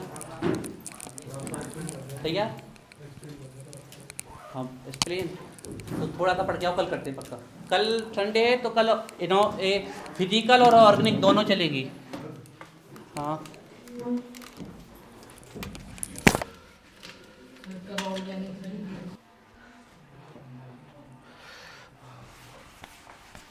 आगे से वहीं से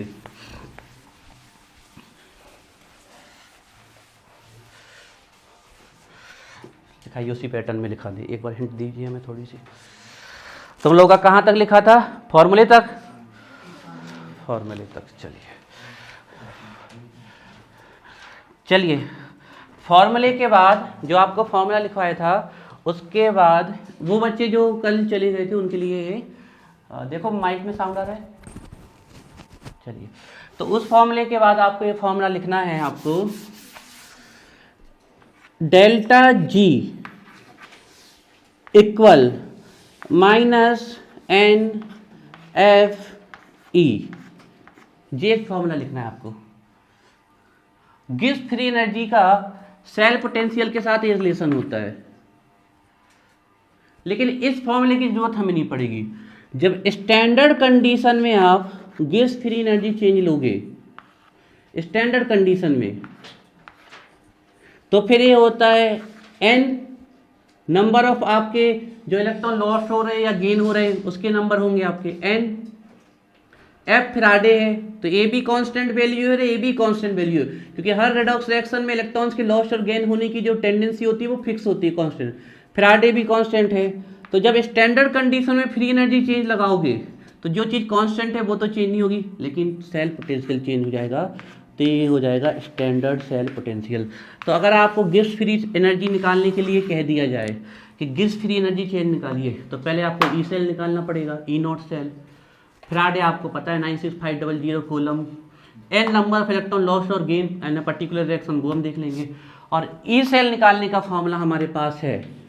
हम ई सेल कैसे निकालते हैं, E cell E cathode minus E anode, ऐसे निकालते हैं। और इस फॉर्मूले में दोनों के क्या रखते हैं हम, SRP हम आपको कल भी बता चुके हैं, ठीक है। लिखते चलना साथ में, ये वाला फॉर्मूला दोबारा नहीं लिखना तो मत लिखिएगा, ये तो ऊपर लिखवा चुके हमने बता दिया। तो एक फॉर्मूला आपको ये याद रखना है डेल्टा जी का। एक और फॉर्मूला होता है, वो हमने लिखवाया नहीं कल, उसको आगे ज़रूरत पड़ेगी, कहो तो हम आज लिखवा देते हैं, लिखवा दें। एक और फॉर्मूला होता है, देखिए वो फॉर्मूला कहाँ से आता है, वो फॉर्मूला यहाँ से आता है। डेल्टा जी इक्वल होता है delta G not plus 2.303 RT ln Q। ये होता है रिएक्शन क्यूसेंट, और रिएक्शन क्यूसेंट को निकालने का तरीका होता है product concentration divided by reactant concentration, है ना। इसको अभी मत लिखो, इसको नॉन-नस्ट इक्वेशन में लिखवाएंगे, ठीक है ना। अगर इक्विलिब्रियम की कंडीशन आ गई तो रिएक्शन क्यूसेंट हो जाता है इक्विलिब्रियम कांस्टेंट के इक्वल, चाहे केसी लिख दीजिए चाहे के इक्विलिब्रियम लिख दीजिए। तो जब इक्विलिब्रियम आ जाता है तो ये वैल्यू 0 हो जाती है, ये ध्यान रखिएगा। तो इक्विलिब्रियम आ गया, ये वैल्यू 0 हो गई, तो देखिए डेल्टा जी नॉट प्लस की ये वैल्यू है, इस साइड जाएगी पूरी तो किसकी हो जाएगी, माइनस की, तो माइनस 2.303 RT। अब देखो थोड़ा सा हम एक चीज गलत लग गए, ये ln, जब भी 2.303 होगा तो ln नहीं होगा, ये log बेस 10 होगा, ये ध्यान रखिए, ऑलवेज log बेस 10 होगा ये, ठीक है ना। तो ये नहीं लिखना है ऊपर ऊपर का, आपको सिर्फ ये फॉर्मूला लिखना है जो हम लिखा रहे हैं, इसकी कोई जरूरत नहीं है, अभी इतना लंबा नहीं खींचना है इसको। तो देखिए ये तो हो गया 0, इस वैल्यू को पूरा उठा के इस साइड ले जाओ तो हो जाएगी -2.303 RT, और लॉग, और इक्विलिब्रियम पे जब डेल्टा G 0 हो जाता है तो Q किसके इक्वल हो जाता है, इक्विलिब्रियम कांस्टेंट, तो Q के प्लेस पे क्या आ जाएगा, Kc। तो ये फॉर्मूला भी आप चाहो तो लिख सकते हो। लॉग की वैल्यू याद कराई थी हमने, केमिकल काइनेटिक्स में है याद, केमिकल काइनेटिक्स में लॉग की वैल्यू याद कराई थी हमने, है याद। चलो नीलम बताओ log 4 की वैल्यू। Sir log 6020। बताओ गुलसबा, log 3 की वैल्यू बताओ। This is the value of log 2। चलिए वाहर जी आप बताइए log 9 की वैल्यू।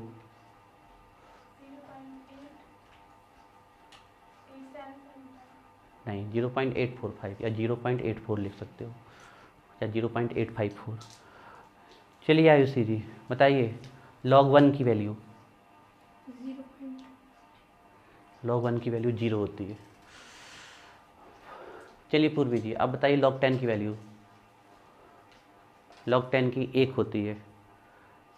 इतनी सिंपल क्या, तो मतलब केमिकल काइनेटिक्स के न्यूमेरिकल तो पूरे साफ हैं, जब लॉग ही नहीं बन रहा तो कैसे करोगे केमिकल काइनेटिक्स के इक्वेशन, ठीक है। रिवाइज करो भाई, पिछला क्या कर रहे हो, पूरा साफ होता जा रहा, ठीक है। तो ये फॉर्मूला जिसको लिखना हो लिख लो, नहीं तो इससे भी काम चल जाता है, ठीक है। इस सेल पोटेंशियल के डेल्टा जी निकालने का, अब देखो इसका सेल पोटेंशियल के साथ कोई रिलेशन नहीं है, तो इस फॉर्मूले को यहाँ लिखना है तो लिखो, नहीं लिखना तो आगे काम आएगा नेक्स्ट इक्वेशन में, ठीक है। तो लिख भी सकते हो, नहीं भी लिख सकते हो। अब देखिए जो ये फैराडे होता है, जो ये 1F है, ये होता है 1 फैराडे, उसी के नीचे से लिख रहे हैं हम। 1 फैराडे होता है अप्रोक्सीमेट 96500 कोलम पर मोल ऑफ इलेक्ट्रॉन, ये 1 फैराडे की वैल्यू होती है, ठीक है। ये आती कैसी है थोड़ा हम बता देते हैं आपको। 96500 हाँ कोलम पर मोल ऑफ इलेक्ट्रॉन, से कोई दिक्कत नहीं, ठीक है। वो ऑटोमेटिक लिख लो मोल, उससे कोई दिक्कत नहीं, ना भी लिखो तो कोई दिक्कत नहीं उससे, वो पता ही है कि 1 मोल की होती है इतनी वैल्यू, ठीक है। देखिए जो 1 फैराडे होता है वो होता है चार्ज, कोलम किसकी यूनिट है, चार्ज की, वो होता है charge on 1 mole electron. 1 mole electron पे जो चार्ज होता है उसी को बोलते हैं 1 फैराडे। 1 मोल इलेक्ट्रॉन पे जो, अब कोई हमसे कह दे कि हमारे पास कोई चीज़ 100 है और सभी 100 की 100 आइडेंटिकल हैं, सभी की 100 की 100 आइडेंटिकल हैं आपकी पहले, तो बस हमें 100 की चीज़ नहीं, हमें 1 की वैल्यू बता दो तो हम 100 से मल्टीप्लाई कर देंगे, 100 की मिल जाएगी, यही होता है ना। तो चार्ज ऑफ 1 मोल इलेक्ट्रॉन, तो सभी इलेक्ट्रॉन पे चार्ज तो क्या है सेम, तो हमें 1 इलेक्ट्रॉन का चार्ज बता दो तो हमें 1 मोल से मल्टीप्लाई कर देंगे, तो हमें चार्ज कितने मोल का मिल जाएगा, 1 मोल का। 1 इलेक्ट्रॉन पे जो चार्ज है, इलेक्ट्रॉन का चार्ज तो कांस्टेंट वैल्यू है ना, तो हमसे कहा 1 मोल इलेक्ट्रॉन पे चार्ज कितना है बताओ, तो हमने कहा हमें 1 इलेक्ट्रॉन का चार्ज बता दीजिए, चार्ज ऑन 1 इलेक्ट्रॉन। 1 इलेक्ट्रॉन का चार्ज बता दीजिए और फिर हम उसको कितने से मल्टीप्लाई कर दें, 1 मोल से, तो हमें कितने मोल का चार्ज मिल जाएगा, 1 मोल का चार्ज मिल जाएगा।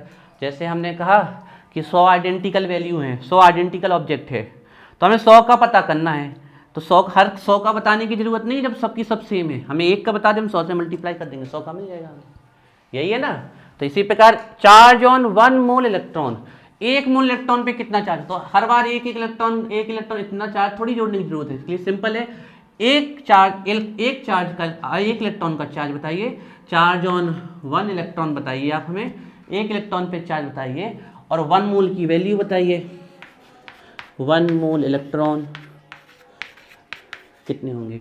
तो एक इलेक्ट्रॉन पे चार्ज होता है 1.6022 10 inverse 19 coulomb, this is the charge on 1 electron. और एक मोल कोई भी चीज़ हो जाएगी तो कितना हो जाएगा? 6.022 10 टू की पावर 23 ये हो जाएगी आपकी, है ना। जब इसको आप मल्टीप्लाई कर दोगे तो आपको अप्रोक्सीमेट कौन सी मिल जाएगी? 96500 coulomb. This is the value of 1 Faraday. Note करो फास्ट, जिसका नहीं लिखा है वो नोट करो, जिसका लिखा है this is the value of 1 Faraday.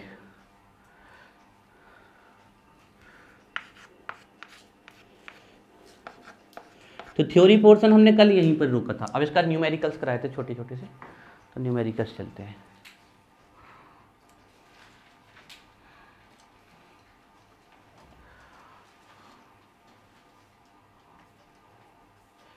इससे क्वेश्चन है, अब फैराडे का लॉ तो है नहीं तो शायद ये वाले क्वेश्चन ना आए। इस साल इक्विवेलेंट कंडक्टिविटी और मोलर कंडक्टिविटी और कंडक्टिविटी के न्यूमेरिकल्स इंपॉर्टेंट है और नॉन इक्वेशन के इंपॉर्टेंट है, सबसे ज़्यादा नॉन की इंपॉर्टेंट है। सीबीएसई बोर्ड में तो गारंटी दी जाती है कि नॉन इक्वेशन से एक न्यूमेरिकल आएगा, और सॉलिड स्टेट जब सीबीएसई में था तो ये गारंटी दे दी जाती थी कि डेंसिटी ऑफ यूनिट सेल से एक न्यूमेरिकल आएगा ही आएगा।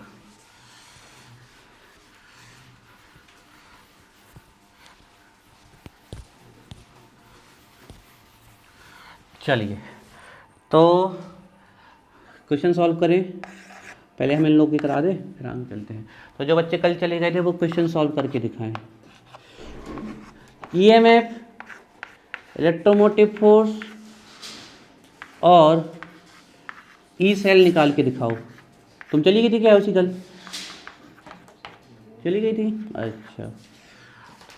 इलेक्ट्रोमोटिव फोर्स और ई सेल निकाल के बताओ। किसका? इलेक्ट्रोकेमिकल सेल का। जिंक कॉपर, ये सबसे पहला इलेक्ट्रोकेमिकल सेल है, ठीक है ना। और इलेक्ट्रोकेमिकल सीरीज में जिंक ऊपर आता है, रट लो आज। तो ये हमेशा एनोड और एक कैथोड की तरह वर्क करेगा। तो आपको सेल पोटेंशियल निकाल के देना है और आपको कुछ दिया गया है वैल्यू वाइज। आपको दिया गया है E naught Z N plus 2, E naught Z N plus 2, और ए दिया गया है प्लस जी, प्लस लगाओ ना लगाओ, उससे कोई लगा दो या ना कुछ, 0.76 वोल्ट ए दिया गया है आपको। और E naught C U plus 2 C U ए दिया गया है आपको प्लस 0.34 वोल्ट।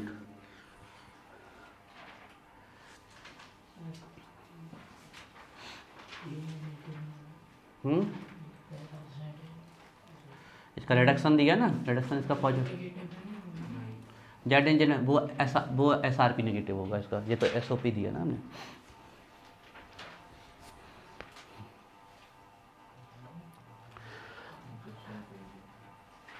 तो पहले नंबर तो हमें ये पता होना चाहिए कि इसमें कौन एनोड वर्क करेगा कौन कैथोड। तो सबसे पहले समस्या खत्म करो। ध्यान रखो हमेशा जिंक कॉपर के सेल में एनोड जिंक का होगा और कैथोड कॉपर का होगा, ठीक है। ये बात आपको तो ध्यान ही रखनी पड़ेगी। और फिर इलेक्ट्रोकेमिकल सीरीज जब आपको लर्न करा देंगे तो कुछ याद नहीं करना पड़ेगा, आपको पूरा पता चल जाएगा कौन एनोड होगा कौन कैथोड होगा। अब आपके पास दो फॉर्मूले हैं इसको सॉल्व करने के लिए। ई सेल निकालने के लिए, ई नॉट सेल निकालने के लिए हमारे पास दो फॉर्मूले हैं। एक तो है ई सी माइनस ई ए, ई कैथोड माइनस ई एनोड। लेकिन इस फॉर्मूले में दोनों हमें क्या रखने पड़ते हैं? एस आर पी ही रखने पड़ते हैं। इसमें दोनों एस आर पी, दोनों एस आर पी रखने पड़ते हैं। देखते हैं कि कैथोड पे कौन रखा है। कैथोड पे रखा है कॉपर। कॉपर का एस आर पी चाहिए।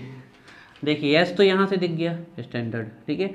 ना भी लगा हो तो हम आपको एक चीज़ बता दे रहे हैं, कभी भी आपके एग्जाम में इलेक्ट्रोड पोटेंशियल नहीं बताया जाएगा। इलेक्ट्रोड पोटेंशियल की कोई सीरीज ही नहीं बनाई गई, standard electrode potential.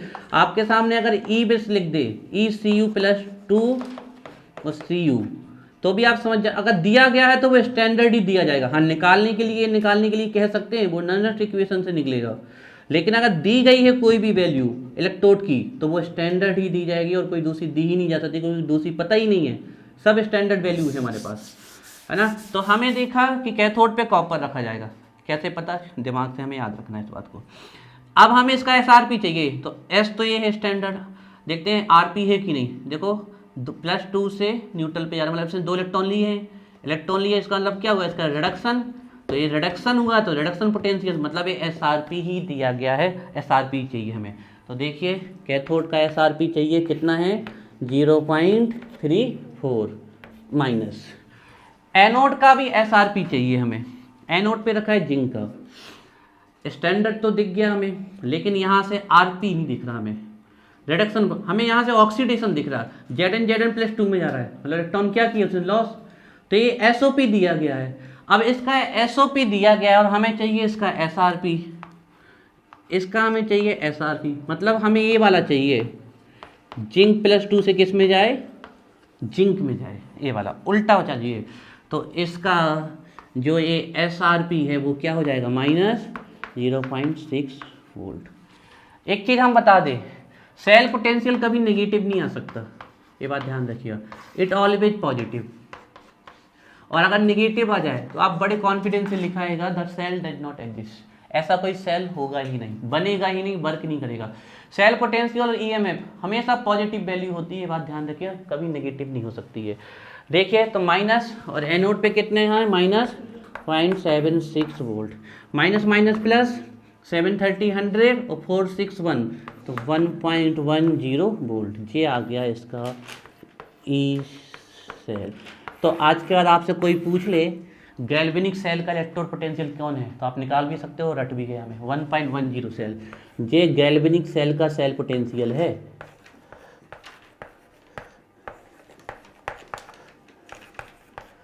Galvanic cell का सेल पोटेंशियल है E1, ठीक है। इसी को अगर हम दूसरे फॉर्मूले से निकालें, थोड़ा उससे भी ट्राई करते लेते हैं निकालते ही, ठीक है, दूसरे फॉर्मूले से निकालते हैं इसको। हमारे पास 2 फॉर्मूले हैं, हम चाहे जिसका यूज कर सकते हैं, ठीक है। हम इसको इस वाले फॉर्मूले से निकालने की देखते हैं, सेकंड फॉर्मूले से, है ना, सेकंड मेथड।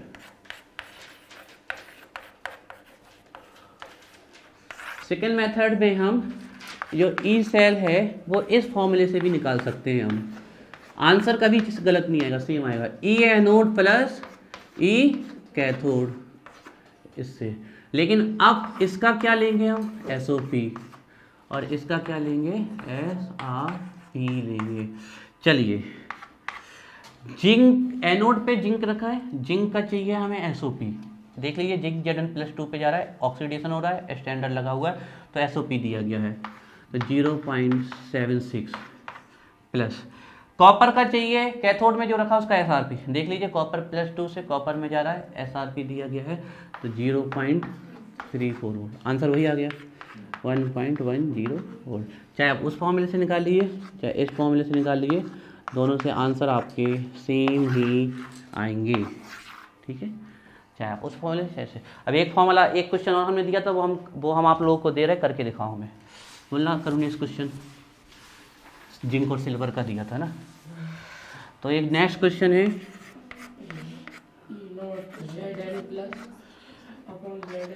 ई सेल निकालना है। अच्छा, पहले जिंक का क्या दिया है, ऑक्सीडेशन की रिडक्शन, Zn+2 से Zn से Zn+2 पे जा रहा है, मतलब कितना दिया है, ऑक्सीडेशन दिया तो माइनस में, सॉरी प्लस में, ये होगा 0.76 वोल्ट, है ना। और सिल्वर का ऑक्सीडेशन, तो Ag प्लस माइनस 0.80 वोल्ट। अब फिर समस्या कि सर हमें कैसे पता चले कौन एनोड, तो ध्यान रख लो, अभी तो ध्यान रख लो कुछ देर के लिए कि जिंक यहाँ एनोड होगा और सिल्वर होगा कैथोड। चलिए निकाल के दिखाइए हमें इसका सेल पोटेंशियल। जिंक और सिल्वर के इलेक्ट्रोड का सेल पोटेंशियल क्या, सॉरी एक में एसओपी एक में एसआरपी रखना पड़ेगा।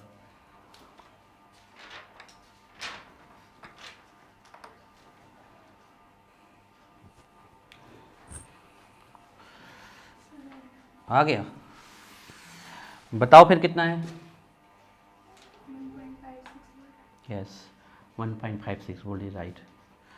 देखिए इस फॉर्मूले में रख रहे हैं तो एनोड का चाहिए एसओपी, एसओपी ही दिया गया है 0.76 और कैथोड का चाहिए एसआरपी जो कि दिया हुआ है हमें एसओपी। यहाँ से देख रहे हैं ऑक्सीडेशन हो रहा है एजी प्लस पे, ध्यान रखना इलेक्ट्रॉन निकल रहे तो पॉजिटिव चार्ज आएगा, सीधी सी बात है।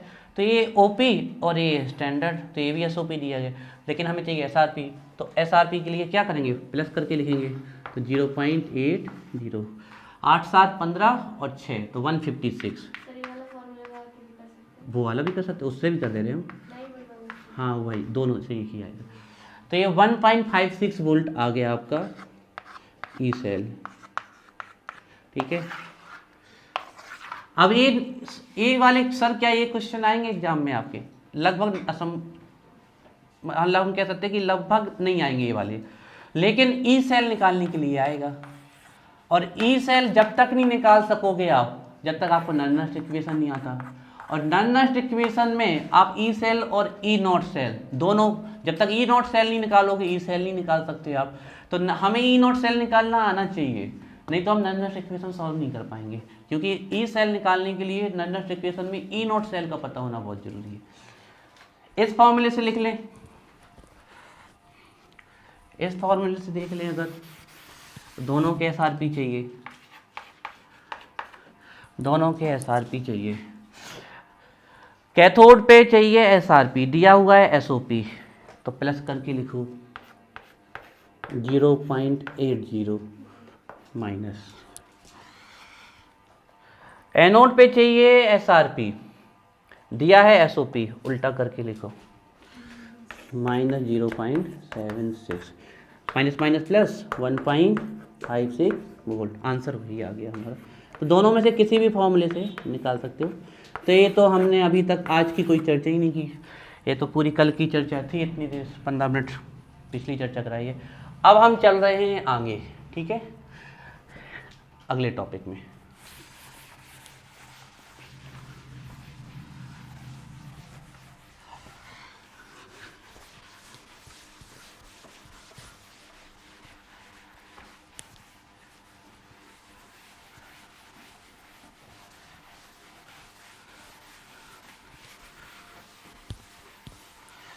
डालिए नेक्स्ट हेडिंग। और इस साल क्योंकि फैराडे लॉ नहीं है तो एसएचई बहुत ज़्यादा इम्पोर्टेंट हो जाता है, ध्यान रखिएगा। तो नेक्स्ट हेडिंग डालिए SHE और NHE, SHE और NHE। SHE मतलब स्टैंडर्ड, H मतलब हाइड्रोजन, E मतलब इलेक्ट्रोड। ध्यान रखिएगा इट इज इलेक्ट्रोड, लेकिन ये बड़ा कमाल का इलेक्ट्रोड है। दो कमाल की बातें हैं इसमें, एक तो इसका स्वयं का इलेक्ट्रोड पोटेंशियल 0 अज्यूम किया गया है, और दूसरी कमाल की बात है कि ये एनोड और कैथोड दोनों की तरह वर्क कर सकता है, ठीक है ना। कोई भी इलेक्ट्रोड एनोड कैथोड की तरह वर्क कर सकता है, तो वो उसकी खासियत है, ए भी कर सकता है। लेकिन जैसे फ्लोरीन का इलेक्ट्रॉन कहते हैं, फ्लोरीन गैस का, तो वो एनोड की तरह वर्क नहीं कर सकता कभी, वो सिर्फ कैथोड की तरह वर्क करेगा। स्टैंडर्ड हाइड्रोजन इलेक्ट्रोड या फिर नॉर्मल हाइड्रोजन इलेक्ट्रोड,